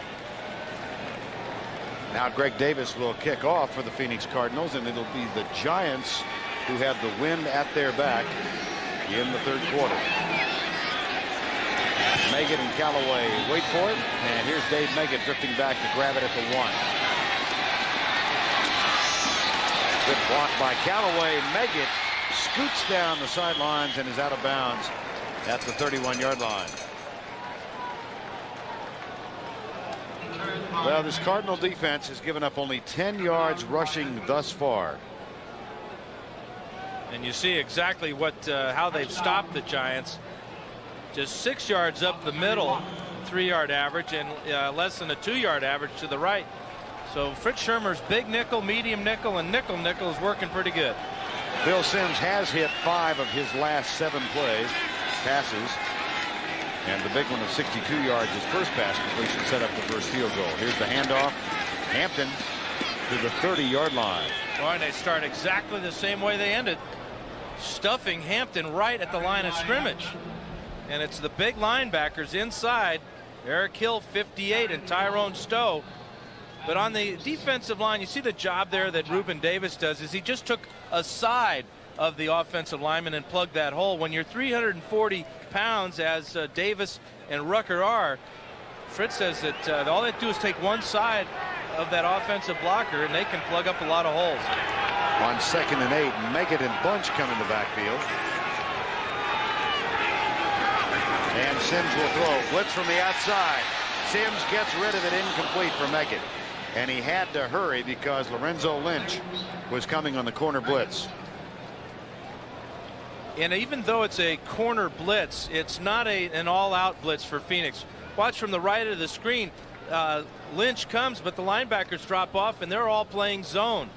That's what makes this defense so difficult, is that you can have a blitz from a safety, as Lynch is, or a cornerback, and still play zone behind it. One of the most innovative defensive coaches in football, Fritz Shurmur, giving the Giants all kinds of problems today. 3rd and 8. Here comes the safety blitz threatened by Zordich, and they are coming. Simms saw it coming, and it's incomplete on the left side. Lynch this time back to defend. Boy, Lynch should have caught that one too. The ball was a little bit underthrown. That's twice he's got his hands on a Phil Simms pass today. Look at the pressure that Simms has been under. No interceptions, but hurried 6 times. And the frustrating thing is he's had 2 passes knocked down at the line of scrimmage. Phil Simms in the last 7 weeks has not passed more than 200 yards. And he's flexing that right shoulder that he hurt last week against Philadelphia. His passes have not been real crisp this afternoon. There's a short Horan punt to add to the problems for the New York Giants. And Joe Bugle's offense will come on the field after a 31-yard punt. Here's Steve Berline's first half. That's pretty good, throwing the short passes. Not a whole lot of yards doing that. But the thing that Berline brings back to the Cardinal offense is this area of the field where he's been more effective. Those 2 passes were those crossing routes to Ricky Prohl, where Berline had to get out of trouble. First down and 10, Phoenix, and we had an official trip and fall. The umpire, Ed Fiffick, fell down. And he's got the sense of humor to laugh about it too. Fiffick's feet didn't work. Berline back, right side. Ricky Prohl, did he make the catch? No, he did not. In front of Mark Collins, number 25. Collins, who yesterday reminded us that his first interception in professional football came off the arm of a guy who wore number 14 for the San Diego Chargers. Yeah, we thought we could go after the young rookie from Cal State Fullerton, and we picked on him, and he picked me off. That was, of course, the Giants' great year of '86, where they went 14-2, and that was their first victory of the year. 2nd down and 10.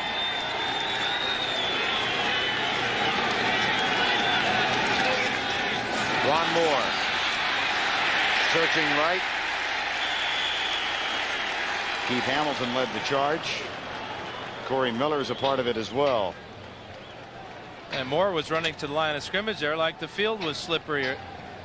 But this field's in excellent condition. Hasn't rained here since early this morning. But just no hole at all for number 30. Kind of frustrated.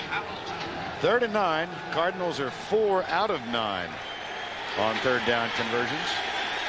Time of possession. The edge goes to Phoenix. It's a 10-6 game with 13:08 to go, 3rd quarter.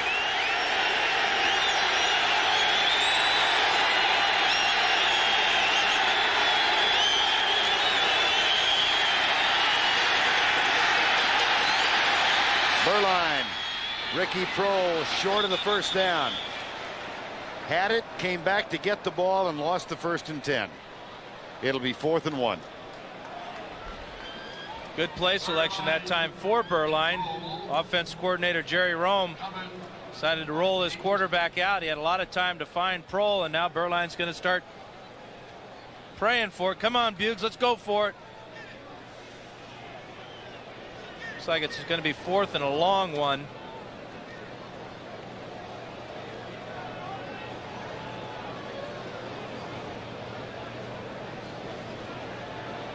It is 4th and a long one. And Joe Bugle, Garth Jacks by his side.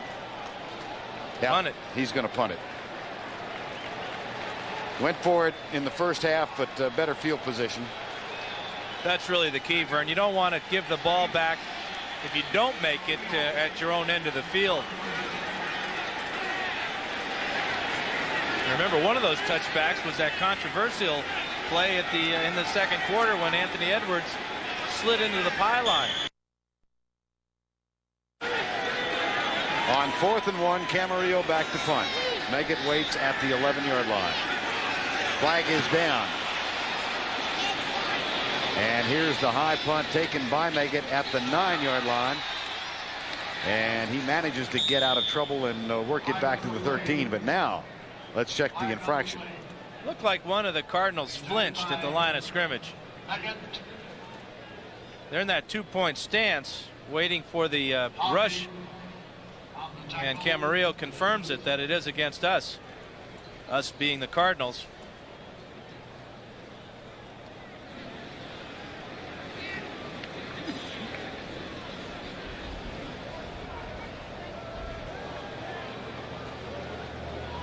The official saying that not only did the guy flinch, but he rocked back in his stance. And the other guy obviously disagrees with him. It's our side judge, Bill Quimby. It's number 58. He said the guy rocked back, but our head linesman, number 10 there, Ron Ferris, says no, he didn't. There is no infraction on the... No, Ron Ferris was right, or at least more convincing. Well, Joe disagrees, and Tom White's... There's no foul. Now Joe Bugle wants an explanation. Well, I would like one too. You know, if you have the guts to change your decision on the field, at least tell us why. Why is there no foul? Precisely. Not asking too much. Well, he just gave one, and we didn't hear it. That's one for our side. 12:20 to go in the 3rd quarter. Be right back. 12:20 to go, 3rd quarter. Giants have the football, trailing by 4. They've got the ball at their own 14-yard line. That 14-yard line is the Giants' worst starting field position, and their offense has been terrible today. Total offense, 131 yards passing and 12 rushing. But 62 of those 131 came on one play when Rodney Hampton got loose. 1st down and 10, New York, 10-6, Phoenix leads. Sims has it batted backwards by Keith Rucker. Yeah, Rucker's getting up in the air. How can you get all that up in the air, Verne? Shows you what type of athlete he is. You got to get a running start. Yeah, well, here he is right here, number 79. Or just lean into it. Sims only set up about 4 yards behind the line of scrimmage. Rucker still looking for his first sack of the year, but he has knocked down 2 passes this afternoon. Or is it evening? It's dark. Yes, 2nd and 10.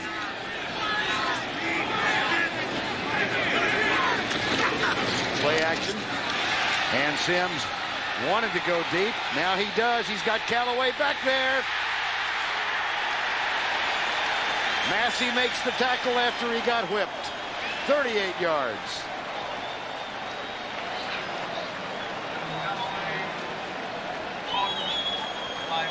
Great job by Sims, keeping his eyes down the field, reading the blitz here after the play fake. And the Cardinals are in man-to-man coverage here.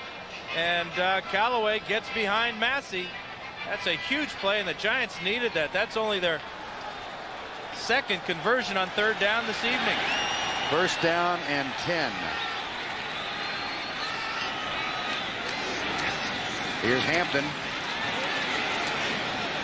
Rodney Hampton, who fumbled last week for the first time in 361 carries, gets just a yard or two. That's officially a gain of 2. And big number 79, Keith Rucker, was looking to pull that one loose. Hampton went by, and Rucker tried to grab for the ball. Rodney wouldn't let go of it. Oh, you got Rucker and Davis in there, and then Eric Swan, who's in the 300 range, is on injured reserve. That's a big defensive line. 2nd and 8. 10-6. Phoenix leads. 10:53 to go, third quarter. Blitz. Sims with time across the middle. Jackson is knocked backwards by Tyrone Stowe and Eric Hill, the 2 inside linebackers at the 42-yard line. That's a gain of 5.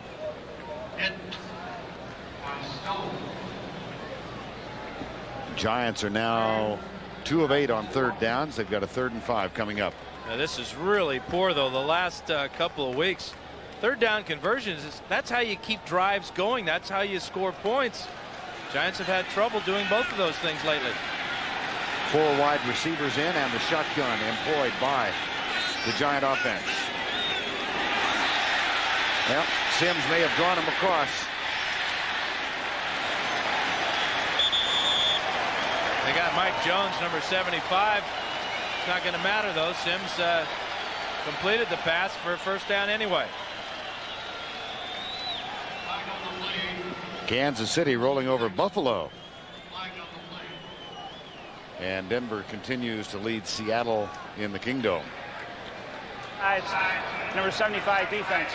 Penalty is declined. Result of the play, first down. Third down conversion gives New York a first down 10. 10-6 with 10 to go, third quarter. It's not easy to draw a guy off sides when you're back in the shotgun formation either.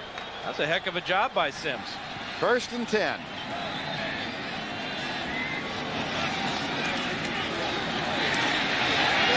Sims crossing route. Callaway to the 30-yard line, followed by Tyrone Stowe. That's a gain of 4. 15 years Phil Sims has been dropping back into the pocket. You'd expect him to have a little bit of poise, and he shows it this time, just stepping up. There's that lane he was talking about. Sees Callaway and delivers him a very catchable pass. But the Giants now are not running the ball at all. They feel that their best chance is giving Sims that time in the pocket, let him throw to beat the Cardinals. Sims now with 186 yards going, closing in on that elusive 200. Here's a draw play to Meggett. And Meggett has a first down at the 20-yard line. A gain of 9. Dan Reeves was reminiscing with us last night when he first met Dave Meggett at the Senior Bowl. Meggett turned out to be the MVP of that Senior Bowl game. Reeves also remembered that screen pass that Meggett ran against his Denver Broncos at Mile High Stadium that broke the Broncos back. 1st and 10 New York. They trail by 4 at the Cardinal 20-yard line. Split backs. Bunch gets the handoff, and then the hole is filled by Tyrone Stowe. And Bunch doesn't pick up anything. Ball carried by Bunch. This is a typical Phoenix football game. Aside from their one loss to the 49ers, they've been defensively in every game. And led by their big nickel linebackers, Eric Hill and Tyrone Stowe. They just continue to make, we talk about Bailey and Brooks making a lot of tackles. With Stowe and Hill make a lot for Phoenix. 2nd and 10.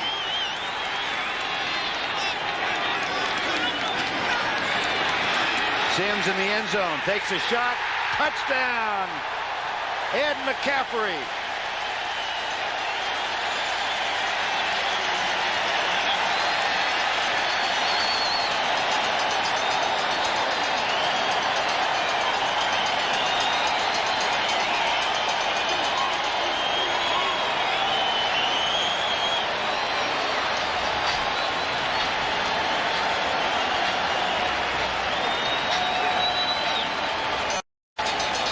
pass to Callaway got them out of a jam in their own end of the field. That was a 38-yard grab. And this 20-yarder for the touchdown puts Phil Simms at 206 yards for the afternoon. And we have a flag.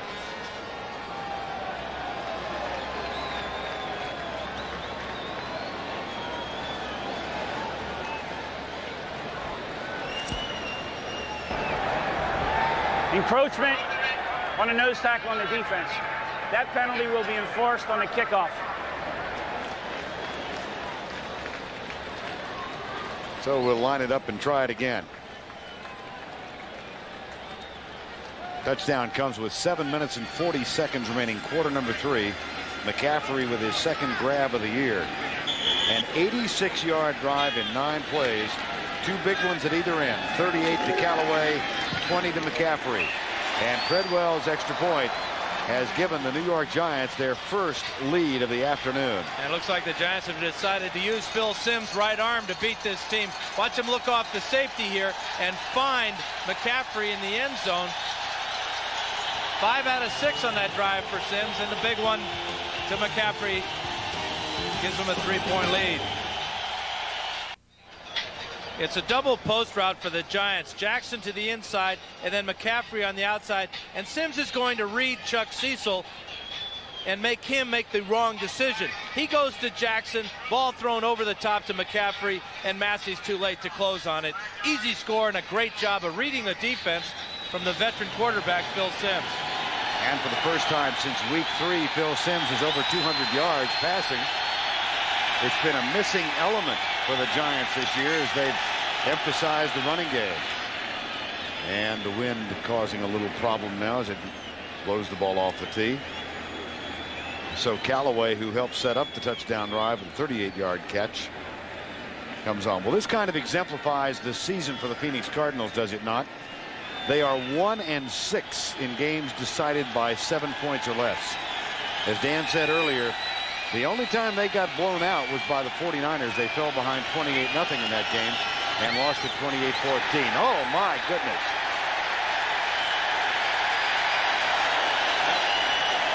That's a ground rule double, isn't it? Did he get all of it, Verne? We lost a cameraman. Not many times will you give me an oh my goodness on a kickoff.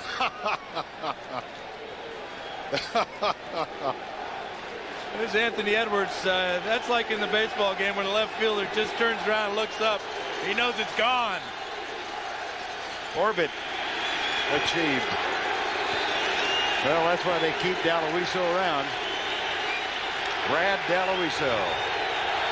Here come the Cardinals, trailing 13-10. The New York Giants, with a victory, can enjoy a one-game edge in the NFC East.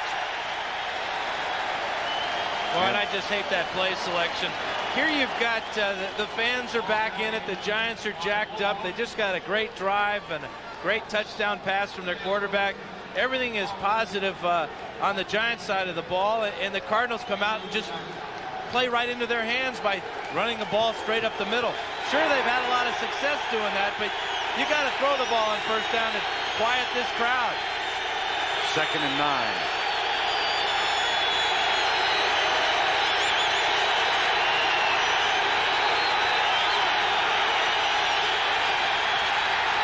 Larry Centers slips the tackle of Mike Fox, and that gets him out near the 28-29 yard line. That's a gain of 8. Well, and at the end of the play, he drills Willie Beeman. Sorry to be laughing, but at 170, Centers got 41 pounds on him, and watch, he just drops his head and drills Beeman between the 2 and the 1. It went right over backwards. Whoop. We haven't mentioned it yet, Dan, but at left guard now, Mark May has given way to the youngster Ernest Dye, one of the 2 #1 draft choices. He's in there next to Luis Sharp right now. 3rd and 1, 13-10, Giants lead. And Larry Centers picks up a fresh set of downs for the Phoenix Cardinals with a gain of 3. Joe Bugle was so funny. The intent was, they thought early in the week, to start Dye at left guard. Bugle said they flew into Newark last night, and he happened to see Ernest Dye on the bus. He said, I knew we were in trouble because he had his nose and his eyes pressed against the window in awe that he was just outside of New York City. Shook hands with him as he got off the bus. His hands were a little bit damp. Bugle made the decision, well, maybe we'll work him into the lineup gradually today. 1st and 10.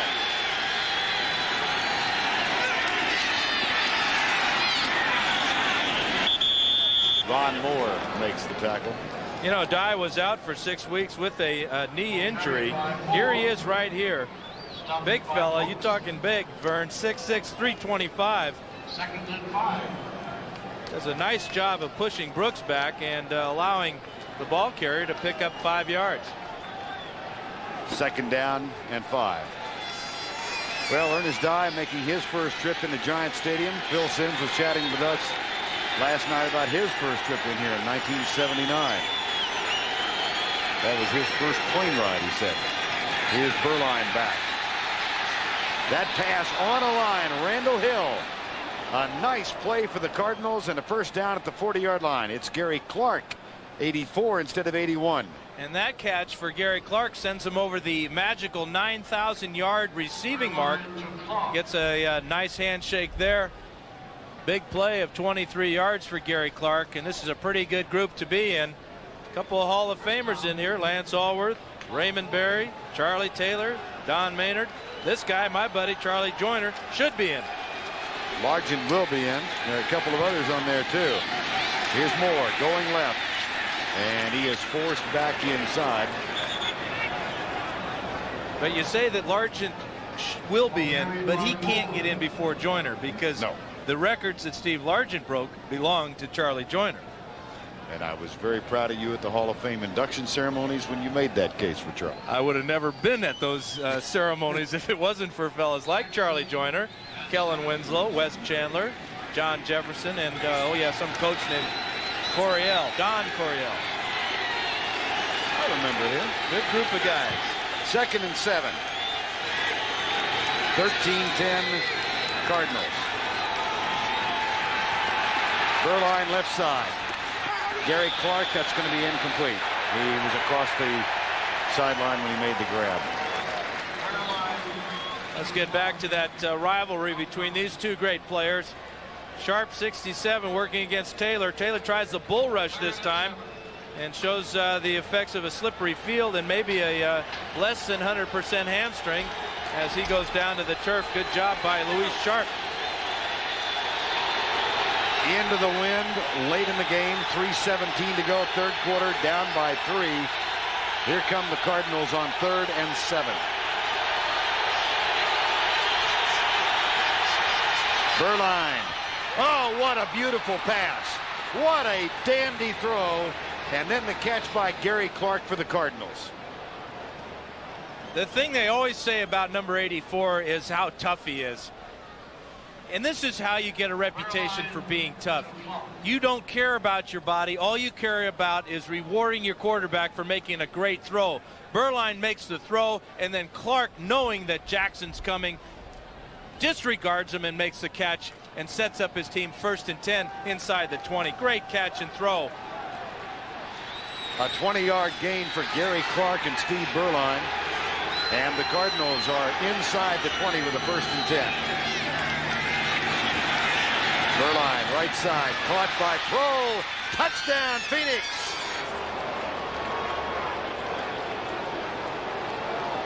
That may be family. I'll bet it is. Yeah, look, they got Cardinal jackets on and everything. Isn't that great? He found his family, and now the family's trying to get the ball away from the stranger. It's a family feud. It's a Cardinal touchdown, that's for sure. What a drive by the Cardinals. Great throws by Berline. Back to Clark, and then Prohl finds a way of getting in the end zone. I'd have thought they'd have better seats after all these years. Not in Giant Stadium. There's no way. That is just terrific. Greg Davis for the extra point with 2:24 remaining in the game in the 3rd quarter.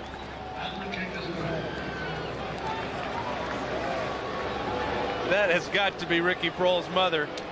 Good job of pass protection. Prohl had received touchdown passes in 5 straight games. It's been 3 games since he's been able to do this, and now he gets to pay it off by giving the ball to his family.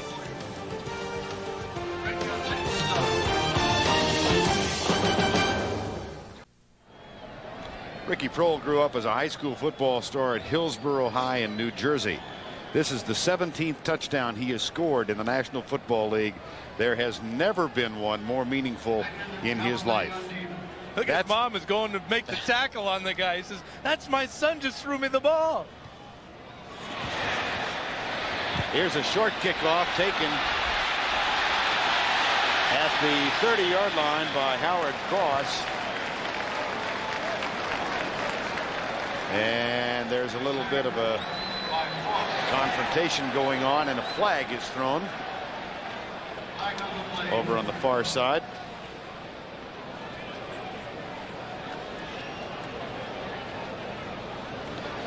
And Larry Centers and Lorenzo Lynch are indicating it may be against the Giants.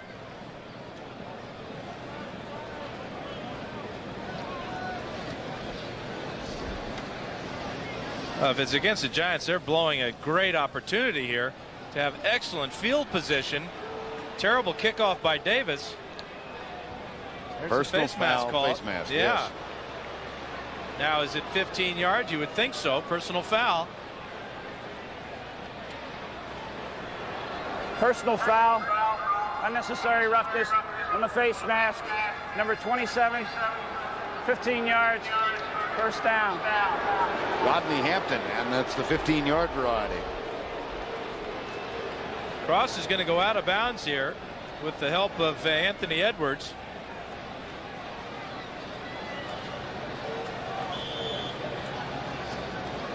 Well, somewhere after that, Rodney Hampton got involved and is caught, and as a result, the New York Giants begin at their own 23-yard line. 17-13 with 2:16 to go, third quarter. Both Cardinal touchdowns have been scored going into the wind. Here's Hampton, knocked down at the 25. And a gain of 3 yards. And that's one of the more memorable moments I've seen in the NFL, Verne. A guy catching a touchdown pass on the road right in front of his family, and then delivering the ball right to his mother. The first game that was played here in 1976, I happened to be involved in doing a radio broadcast. Roger Staubach hit Drew Pearson at the other end, and Drew was from New Jersey. He tried to throw the ball to his family, but they were 4 rows from the top. He couldn't get the ball there. On a line, left side. And the pass is complete at the 34-yard line. So the Prohl family does have better seats than the Pearson family had. A lot shorter throw. Covered by Massey. 17-13, 1:15 to go in the third quarter. 17 yards for Hampton, 9 for Megan. 26 yards in the ground. Well, the family's still talking about it. First and 10. Blitz. Sims with good protection, lets it go. Howard Cross, and an old-fashioned stiff arm on a much smaller foe gets Howard Cross. That was unfair advantage.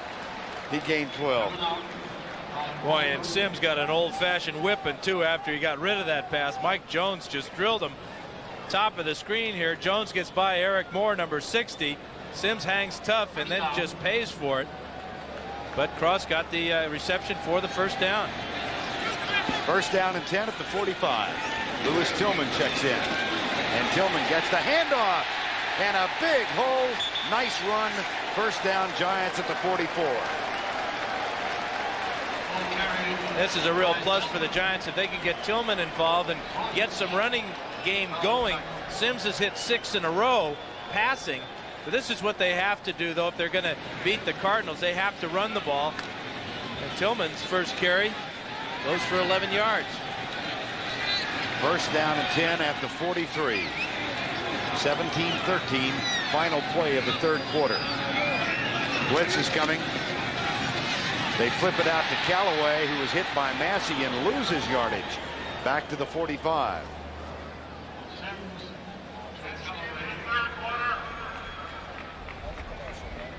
That's the end of the third quarter with our score in the Meadowlands in East Rutherford. The Phoenix Cardinals 17, the New York Giants 13.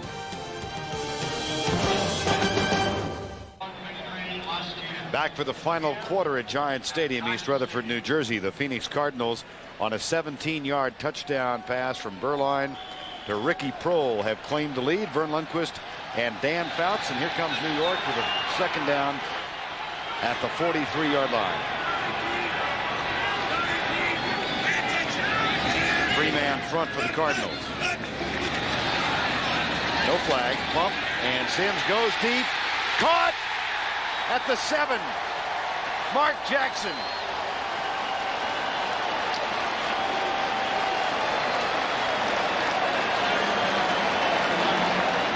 Got a quarterback with a hot hand here in the second half. Sims pumps to the right side of the field, throws back to the left side, and there's Jackson behind Chris Oldham. Same type of pass they scored on earlier. Double post route. And Jackson slides to a stop inside the 10. First and goal at the 7. After a 36-yard gain. Tillman to the 5. And perhaps the 4. Carried by Tillman. Well, it looks like Tillman has a huge hole all the way to the tunnel here. Watch how quickly it closes. There's Stowe and Rucker, Eric Hill. Tillman out at second and goal at the 5. Rodney Hampton and Jared Bunch in the backfield. They will split with Hampton to the right side. 17-13 Cardinals lead. Sims into the flat, caught by Hampton, who stuffed at the 5-yard line. Nice tackle there by Aeneas Williams, number 35. Nice job of coming off his zone responsibility, seeing Hampton in the flat and just dropping him before he could get turned around and make any moves. Now Phil Sims looks over at Dan Reeves. He's kind of saying hurry in this half. 10 of 13. Not only is he over the 200-yard mark, Phil Sims is closing in on 300, but he can think about that. They're going to have to burn a timeout. Yeah, he said hurry for good reason, seeing the 40-second clock run down. Had to burn what could be a very precious timeout. 17-13 Phoenix. Early winners today: New Orleans, Green Bay, Philadelphia, the Jets, Cincinnati, and Atlanta. Right now it's 17-13 Phoenix, and the Giants, with 13:04 remaining in the ball game, are looking at a 3rd and goal from the 4. And they have their nickel personnel in the game, so expect Sims to throw it. Galloway comes left. Now Jackson comes to join him. Make it to the right side in a slot. Sims back, drills, incomplete. Knocked away by Chris Oldham. That's a way to bounce back after getting beat by Jackson, to give the Giants the ball inside the 10. Oldham, number 27, has got Derek Brown man for man on the outside. Brown pushes off, but Oldham holds his ground and knocks the ball away. Nice play by an Oregon Duck. Well, my.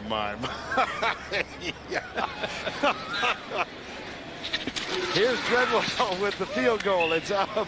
It's good. My little contribution to the university, Verne. Well, that saves you an alumni contribution for the year.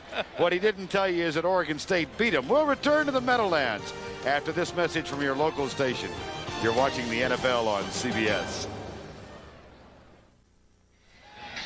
Joe Bugel, involved in his 4th year as the head coach of the Cardinals, urging his team on. They have a 1-point edge. And earlier this year, the margins of defeat for this team: by 6 to Philly, 7 to Dallas, 6 to Detroit, and so on and so on. That's one of the tough parts about Joe Bugel's time in Phoenix. During his 4 years there, the team is 6-20 in games decided by 7 points or less. And you wonder if they didn't have the injuries to Garrison Hurst and to Swan and to Cecil and Berline, what would have happened to those close games? they would have won at least half of them, and they wouldn't have be this all this talk about win or lose your job. Well, it's pretty universal around the league and those who cover it that people think Joe Bugle, people who know this game think Joe Bugle is a good coach. Here's the kickoff. Taken by Anthony Edwards. He's got a little bit of room and is out of bounds at the 23-yard line. Return of 21. Jesse Armstead makes the tackle.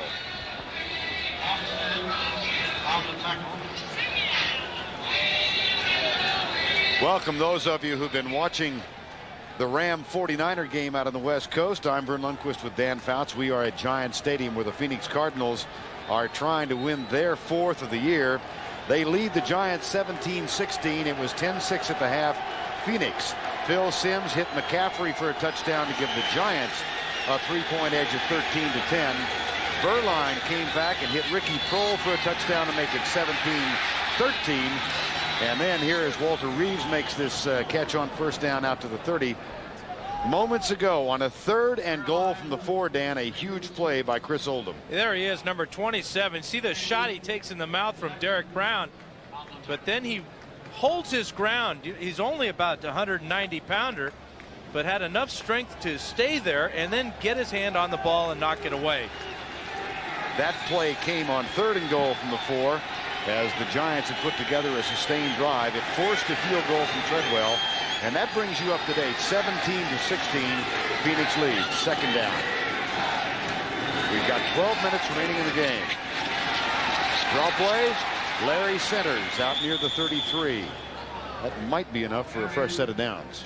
The story today for Phoenix has been the way they've been able to stop the Giants' rushing attack. Rodney Hampton's carried 10 times for only 17 yards, and the Giants came into the game averaging 150, number 1 in the NFL rushing. Steve Young with a rather big day for the Niners. Yeah, those look like numbers you used to put on the board. Never quite got to 462. But then again, I didn't have Jerry Rice and John Taylor, you know. Oh, no. Joyner and Winslow and Jay Jefferson and a few others. Wes Chandler. It wasn't exactly an empty cover. No. 1st and 10. Right side, Larry Centers. Mark Collins makes the tackle. And the Cardinals, to go back to the first half, Phoenix scored going into a brisk win. And those of you who have just joined us, the forecast for this ball game that was made last night called for winds around 40 to 50 miles an hour with heavy rain. And the players got very lucky. The rainstorm moved through here, went east, and up toward Boston where the Jets played in it. But the breezes did persist about 15 miles an hour, and Phoenix scored their first touchdown into the wind. Their first 10 points, as a matter of fact. 2nd and 4, and they have the wind behind them here in the 4th quarter. Berline has it batted, and then caught, and then dropped, and picked up, and it's all going to be ruled incomplete. He never did have possession, so say the guys in the striped shirts. And it's a good thing. You talk about the bounce of the ball. Watch the first bounce as the deflection at the line of scrimmage, and then Walter Reeves, there's Howard knocks it around, then Reeves at the last moment reaches out and knocks it away from Carlton Bailey. Phoenix has done a good job on 3rd down conversions. They are 6 of 12. Good selection, good balance in their play selection as well. 3rd and 4, they lead by 1.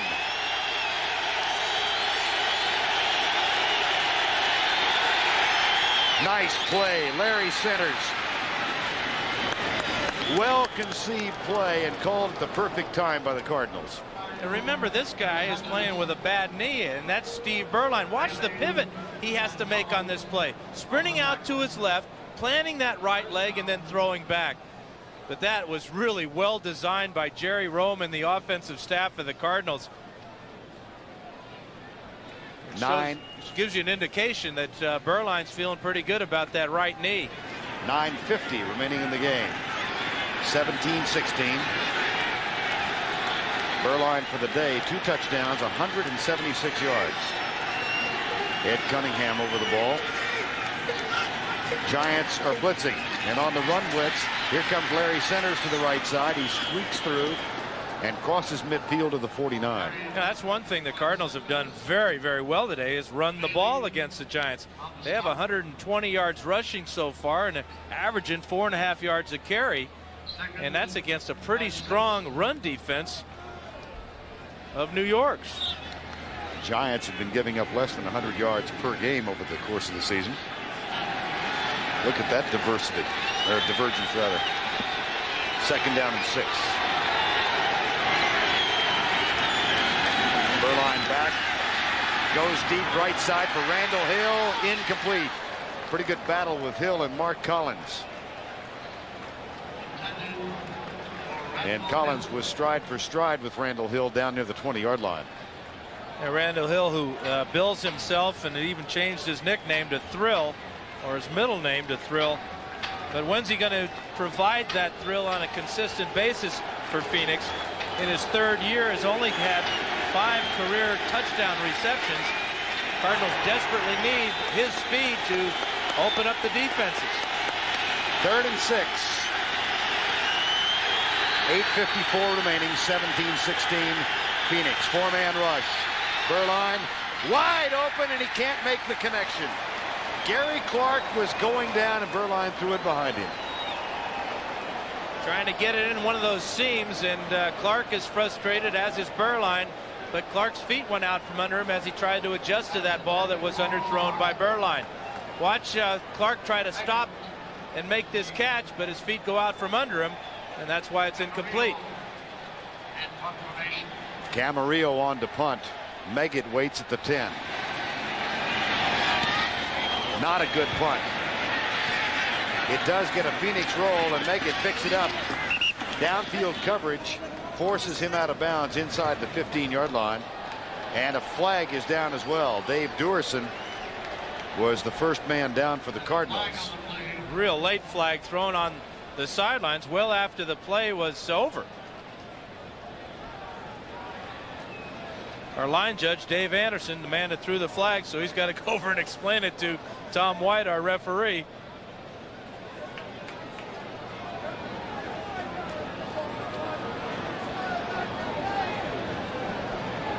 Now, which team?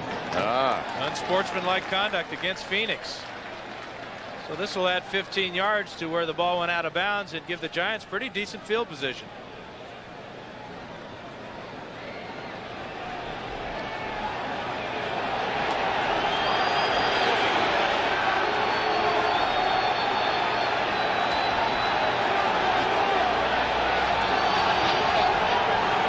Conversation continues, and Duerson's down yelling at them.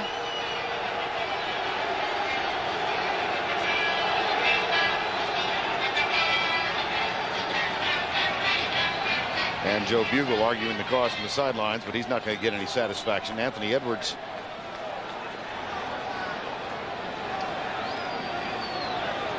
That's the field judge, Richard Reels. Now here's unsportsmanlike conduct. Number 83 on Phoenix. Was on Anthony Edwards. 15-yard penalty.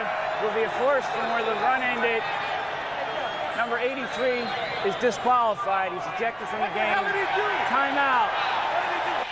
Oh, he's being held and tugged and everything. And at the end of the play, he goes up to the official. He's complaining to the official and then gets the flag and then gets tossed out of the game. Unbelievable.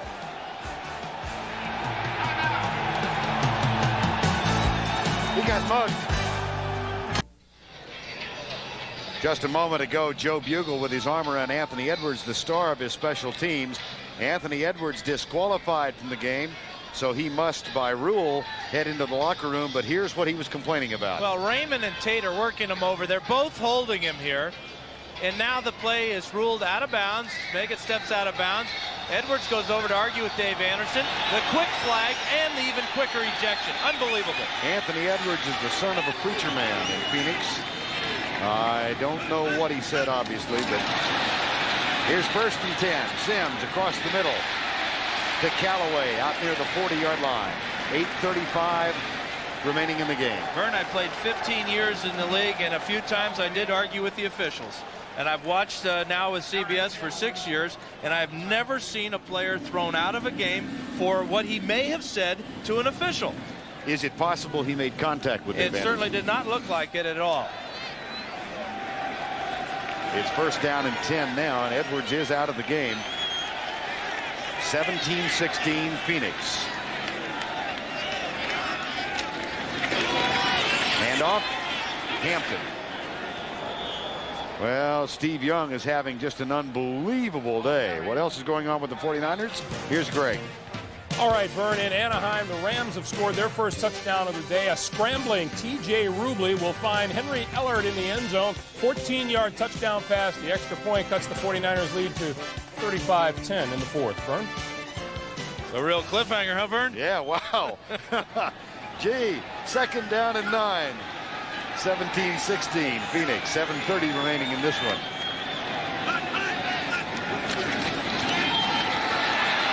Across the middle, caught. Callaway to the 44. First down, New York. Aeneas Williams with the tackle. And the Giants right now trailing by just 1 point and really have the luxury of taking their time and thinking about one thing, getting their field goal kicker Treadwell into field goal range. That penalty the Giants would have taken over at the 13-yard line, but as it was with 15 yards added on, very comfortably at the 28 they took over, and you can see a very poised and confident Phil Simms operating this offense. Closing in on a 300-yard day passing, his first of the season if it happens. Here's the handoff to Tillman. He goes right, breaks a couple of tackles, and is knocked down at the 40-yard line. You know, the Cardinals have had a lot of strange calls go against them from the officials this year, and we saw all those close losses, narrow margins of defeat. And you just feel that this team may be a little bit jinxed. I can see the official perhaps calling the unsportsmanlike conduct on Edwards for saying something bad, but throwing the guy out of the game is unbelievable. Well, that's what leads me to wonder if there wasn't contact, even if it was incidental. But we'll have to wait till the game's over to get an official explanation. 2nd and 6. Simms back, right side. Oh, my goodness. Earlier this season against New Orleans, Aeneas Williams returned one for a touchdown, and he had a fumble return in the same game. He almost had another. He would have walked in if he catches this one. Simms must not see him hiding behind Howard Cross there. If he makes this catch, it's just a nice little stroll into the end zone. Aeneas Williams in his 3rd season out of Southern. It's 3rd and 6. 17-16, 5:56 to go. Cardinals load up and they're blitzing. Simms goes left, incomplete. Jackson.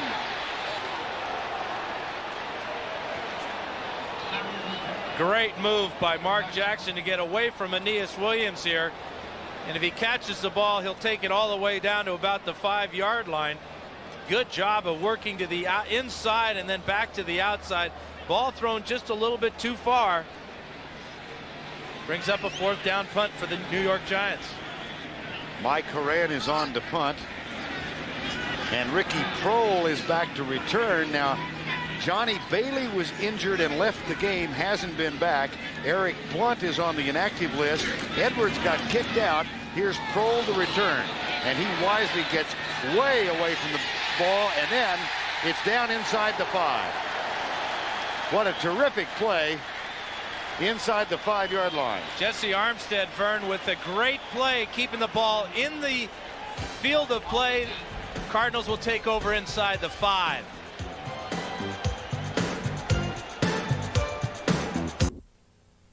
CBS Sports coverage of the National Football League is sponsored by American Honda, who has been making quality cars in America for the past 11 years. Sony, the official video electronics company of the NFL. Coca-Cola Classic, always the real thing, always Coca-Cola. And by Levi's loose-fitting jeans. 5:41 remaining in regulation play. The Cardinals first down, but they've got the ball at their own 4. They lead by 1.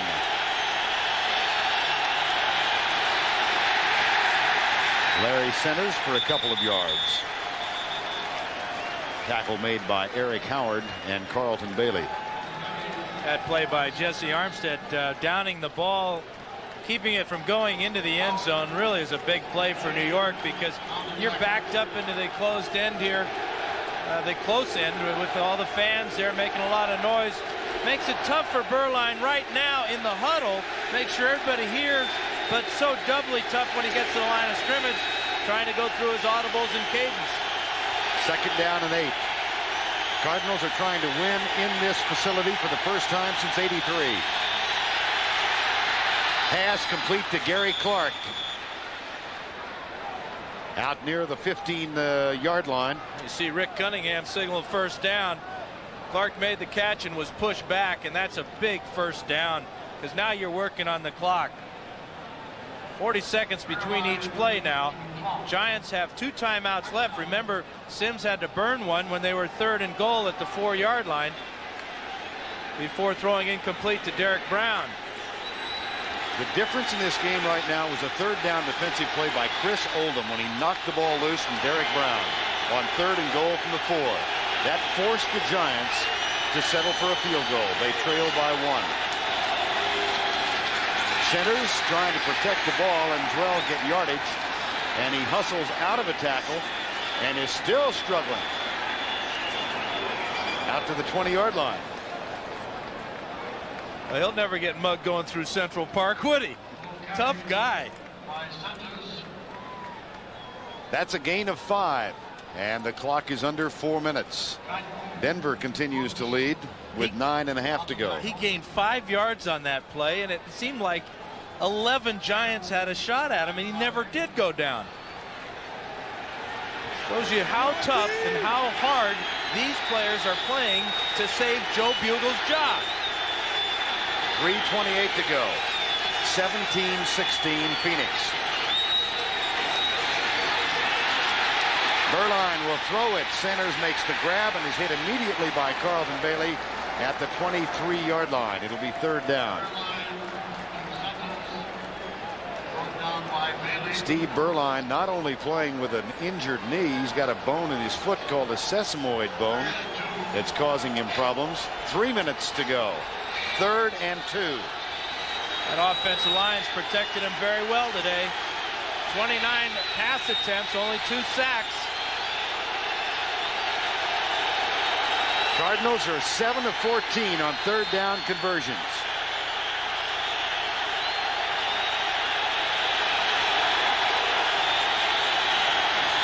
They go with a hard count. Flags are down, and this one may go against Phoenix because they've whistled the play dead. Beuerlein with a head bob trying to draw them offside.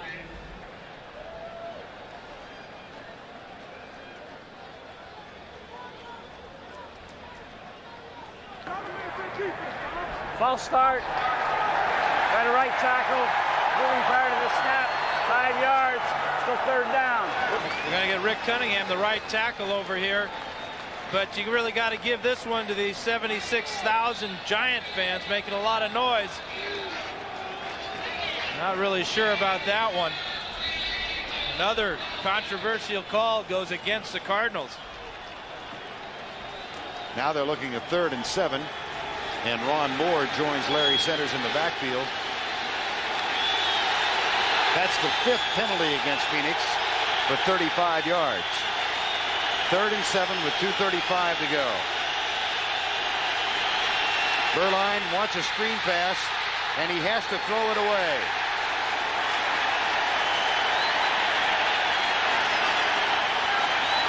Great defensive anticipation by defensive coordinator Mike Nolan and the Giants. Remember that screen pass the Cardinals ran last time they had the ball to Centers. This time it was a good call by Phoenix, too. A real conservative call. Beuerlein did a good job of recognizing he had nothing and did not risk throwing the interception.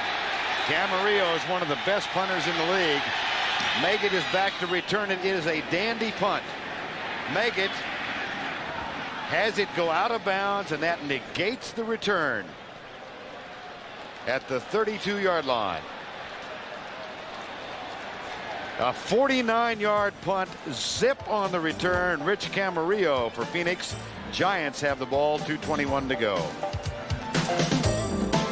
You know, Mr. Bidwell really treats me great, you know what I mean? I read about the ultimatum all the time. It hasn't really affected me or the football team, and the only thing we've been doing is making great preparation on a week-by-week basis, and hopefully we're going to come up and win one of these close ball games, and I think it looks good the next 6 weeks. Joe's urging his defense on now. Bugle's defensive team facing a Giant offense that has the ball 1st and 10 at the 33. They are going into the wind, and among the many plays in this game that loom so large, go all the way back to the opening drive of the ball game when Greg Davis kicked a 47-yard field goal into the wind. That's the edge Phoenix enjoys right now.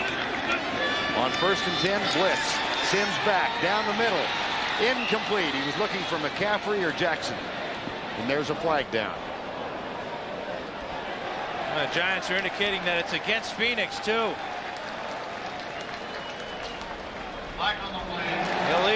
Illegal use of the hands, probably to the face of one of the offensive linemen.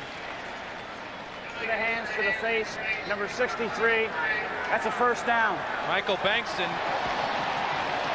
5-yard penalty, but it stops the clock, number 1, and it gives the Giants a 1st and 5. 63 is right over the middle. He's got his left hand in Brian Williams' face. That's a good call by the officials. It is a 1st down 10, New York. And here's Sims right side, incomplete for Megan. And another flag is thrown in the line of scrimmage. This one's going to go against the Giants for holding. And Riesenberg is shaken up. Both teams are killing each other right now with these flags. That one's a personal foul against the Giants. Maybe retaliating for that hand to the face, perhaps. Personal foul, chop block. And 59 and 66. It's a 15-yard penalty. Still 1st down. They're going to get Bankston. Here he is right here. And there comes Williams. That's a good call by the officials. Boy, you can really injure a player. And that's how Eric Swan was hurt earlier this year against Philadelphia. That's a terrific call by the officials. 1st and 25. And it was retaliatory. Here's Sims. Crawford. And he's hit immediately at the 27-yard line by David Braxton. Boy, and that penalty really took the steam out of the Giants and out of this crowd as we come to the 2-minute warning. Things have really changed. Do you think somewhere Leon Lett has a minor interest in who wins this game? Perhaps. Giants are trying to establish sole possession of 1st place in the NFC East because of the Cowboy loss to Miami. They have a 7-3 record, but they trail right now by 1. Phoenix, you see, 3-7, trying to win for only the 4th time this year. 2 minutes to go. 2nd and 19, New York. They have 2 timeouts left. And Sims has got to think, just get half of it back on this play. We got 2 more downs to get the 1st down. Cardinals will send 4 at Phil Sims. And they drop 7. Here comes Ken Harvey, and he got there, and the flag is thrown. We may get a holding call on Eric Moore. I think you're absolutely right, Verne, because Harvey was all over the back of Phil Sims. And Eric Moore reached out and grabbed him. Eric Moore, who is starting today in place of the injured Jumbo Elliott at left tackle. Here he is right of the screen. Harvey's got that 3-point stance. Does a nice job of going underneath the pads of Moore.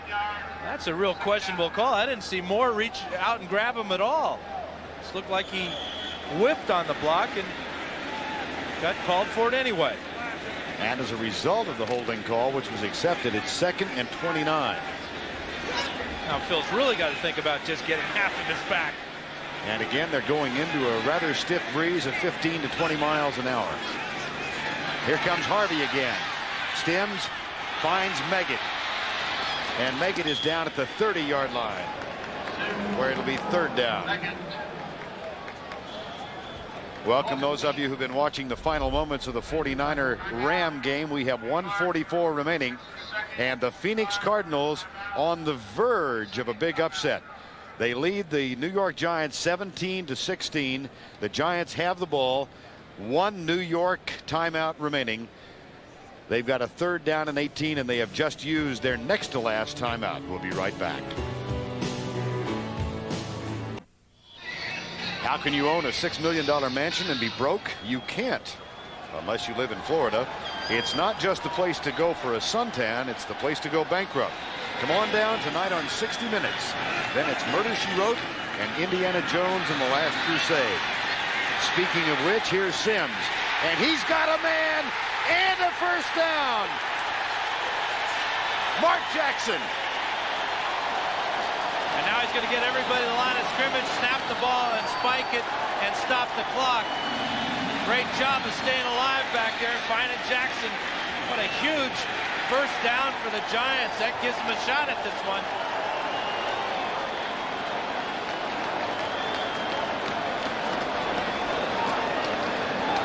Sims is going to be forced to the left side.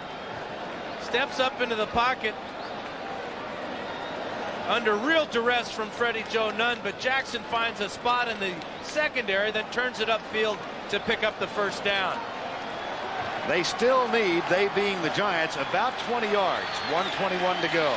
It's 2nd and 10. 20 more yards would give Treadwell a shot from 45 or so. Here's Sims, finds Meggett. Meggett goes right. Out of bounds. Massey knocked him there. They only used 8 seconds.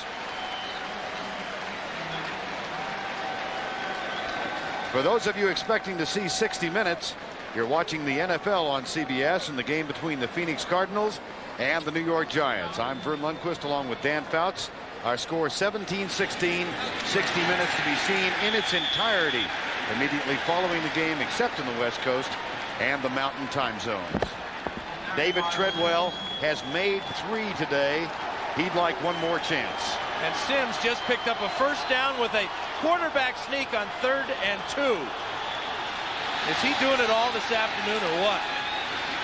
50 seconds remaining. Blitz. Chris Shermer gambled, and Aeneas Williams knocks it away. And the Giants would like to get Treadwell as close as possible. Obviously, he's been good from 22 twice today, from 37 one time. But last week against Philadelphia, he missed a 45-yarder. And these wins are very tricky here at the Meadowlands. If they don't get him close, will Reeves decide to go with Daloiso, who missed twice last week against Philadelphia from over 50? It's 2nd down. Again, the Cardinals threaten the blitz. They're coming. Sims looks right, fires it incomplete. His receiver slipped. There is no flag. Despite the pleas of Phil Sims and those on the Giant bench, Jackson fell. Jackson got his feet tangled up with Aeneas Williams and went down. That's a good no call by the officials.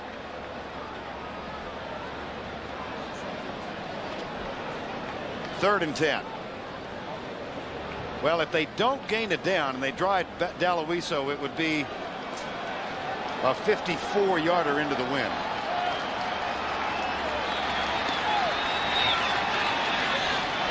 See if the Cardinals are blitzing again. They have on every down, and here they come. Sims across the middle, knocked down by Braxton. And it's 4th down, and will we see Brad Daloiso or David Treadwell? Well, Sims wants to go for it. It's 4th and 10. 55 yards would be a real tough kick into this wind. Daloiso missed from 52 and 50, but Reeves is sending him out to try one from about 55. He's a kid out of UCLA who is used primarily as a kickoff specialist. But you hear around the league how strong the leg is. And time has been called by the Giants, or by the Giants. That's their last.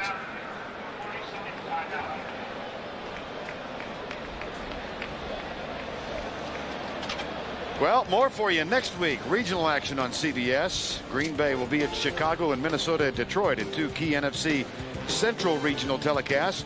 Washington visits Tampa Bay. Those are the early games. The Giants go down to Miami to take on the Dolphins, while the Rams are at Phoenix at 4 o'clock next Sunday afternoon. Regional action on CBS. Well, Dan Reeves is going to go with Brad Dalowiso, a man who was his kickoff specialist in Denver last year. The holder will be Mike Horan, who was his punter in Denver last year. And Bart Oates, who replaced Steve DiOssi as the snapper, is the man who will ignite it. This will be from 55 yards, and it's into a 15-mile-an-hour wind. This is for the victory over the Phoenix Cardinals.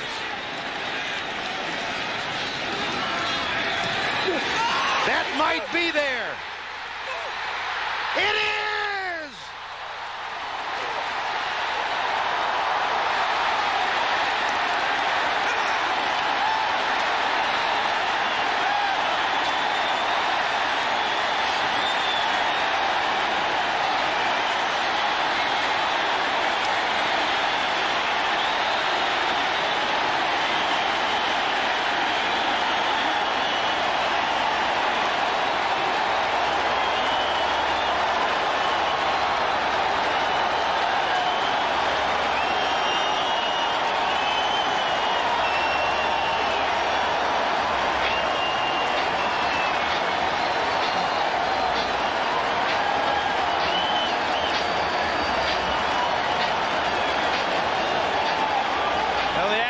Continue for Joe Bugle and the Cardinals, but there's no doubt when Dalowiso lays into this one that it was good. Cleared the upright by about 10 yards. That might have been good enough for an NFL record. And it was dead straight into the wind, and the Giants are going to hang on to first place. Officially call it 54 yards. Perfect snap. Perfect placement, and a more than just perfect kick.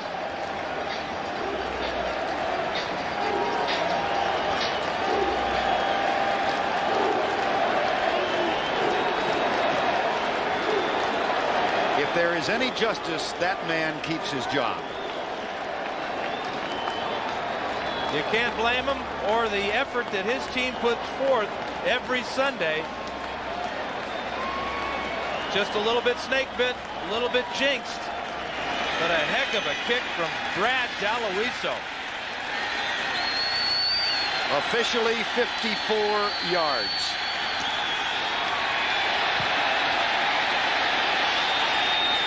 At the 3, Dave Duerson out of bounds near the 23. Steve Lofton, beg your pardon. Remember, Anthony Edwards, who normally is back there running back kickoffs, is in the locker room after being ejected earlier in the fourth quarter. Brad Dalowiso.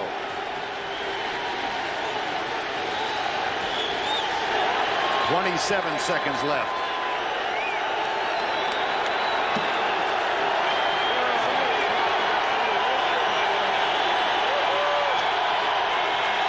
Do have all 3 of their timeouts remaining. They've got time to get Greg Davis in range.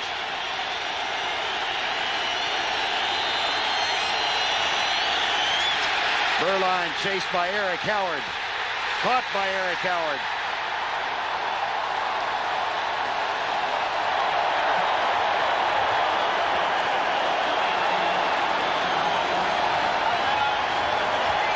Phoenix calls timeout.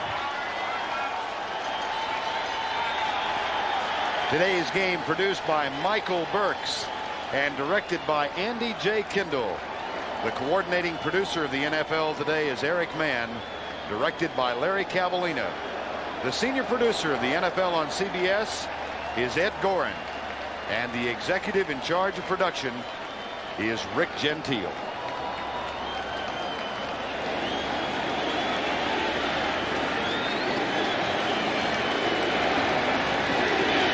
It's 19-17.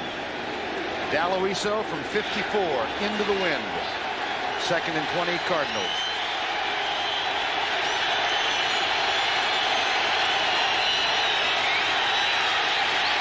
Screen pass, Larry centers, down at the 17. Timeout, Phoenix. 13 seconds remaining. Well, you look back on that last drive, and how about Phil Simms and the Giants on 3rd and 19, getting 23 yards. They were all but just ready to belly up, but Simms would have nothing to do with it. And the great thing is he never loses his poise in the pocket. He stepped up into the pocket, rolled to the outside, had Freddie Joe Nunn coming right in his face, saw Mark Jackson, delivered a nice catchable ball. Jackson picked up the first down, and the Giants are going to increase their NFC East lead to 1 full game over the Dallas Cowboys. And how surprising is that? 11 weeks into the season.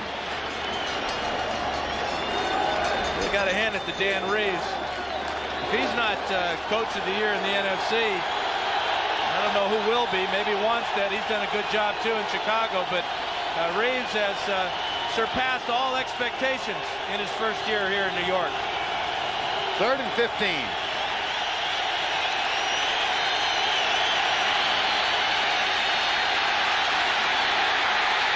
Berline knocked away, intended for Ricky Prohl. Jesse Armstead, who was recruited by Jimmy Johnson at Miami out of Dallas, may have just struck a dagger in the hearts of the Cowboys, who are trying to keep pace with the New York Giants. 6 seconds to go.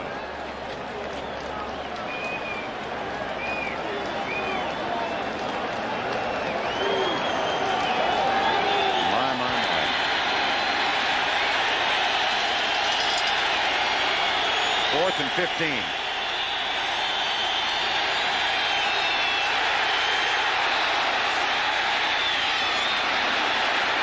That one will be picked off. Corey Raymond has it. Giants win. They do so as Brad Daloiso kicks a 54-yard thunderball into the wind at Giant Stadium. Joe Bugle and the Cardinals go 6-21 in games decided by 7 points or less during his tenure. Phoenix falls to 3-8. The Giants go to 8-3, and they lead the East by 1. Back in a moment.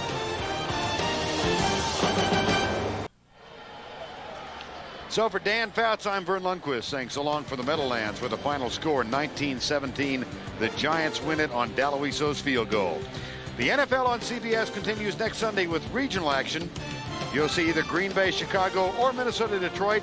Others will watch the Giants at Miami or the Rams at Phoenix. Check the local listing for the game in your area.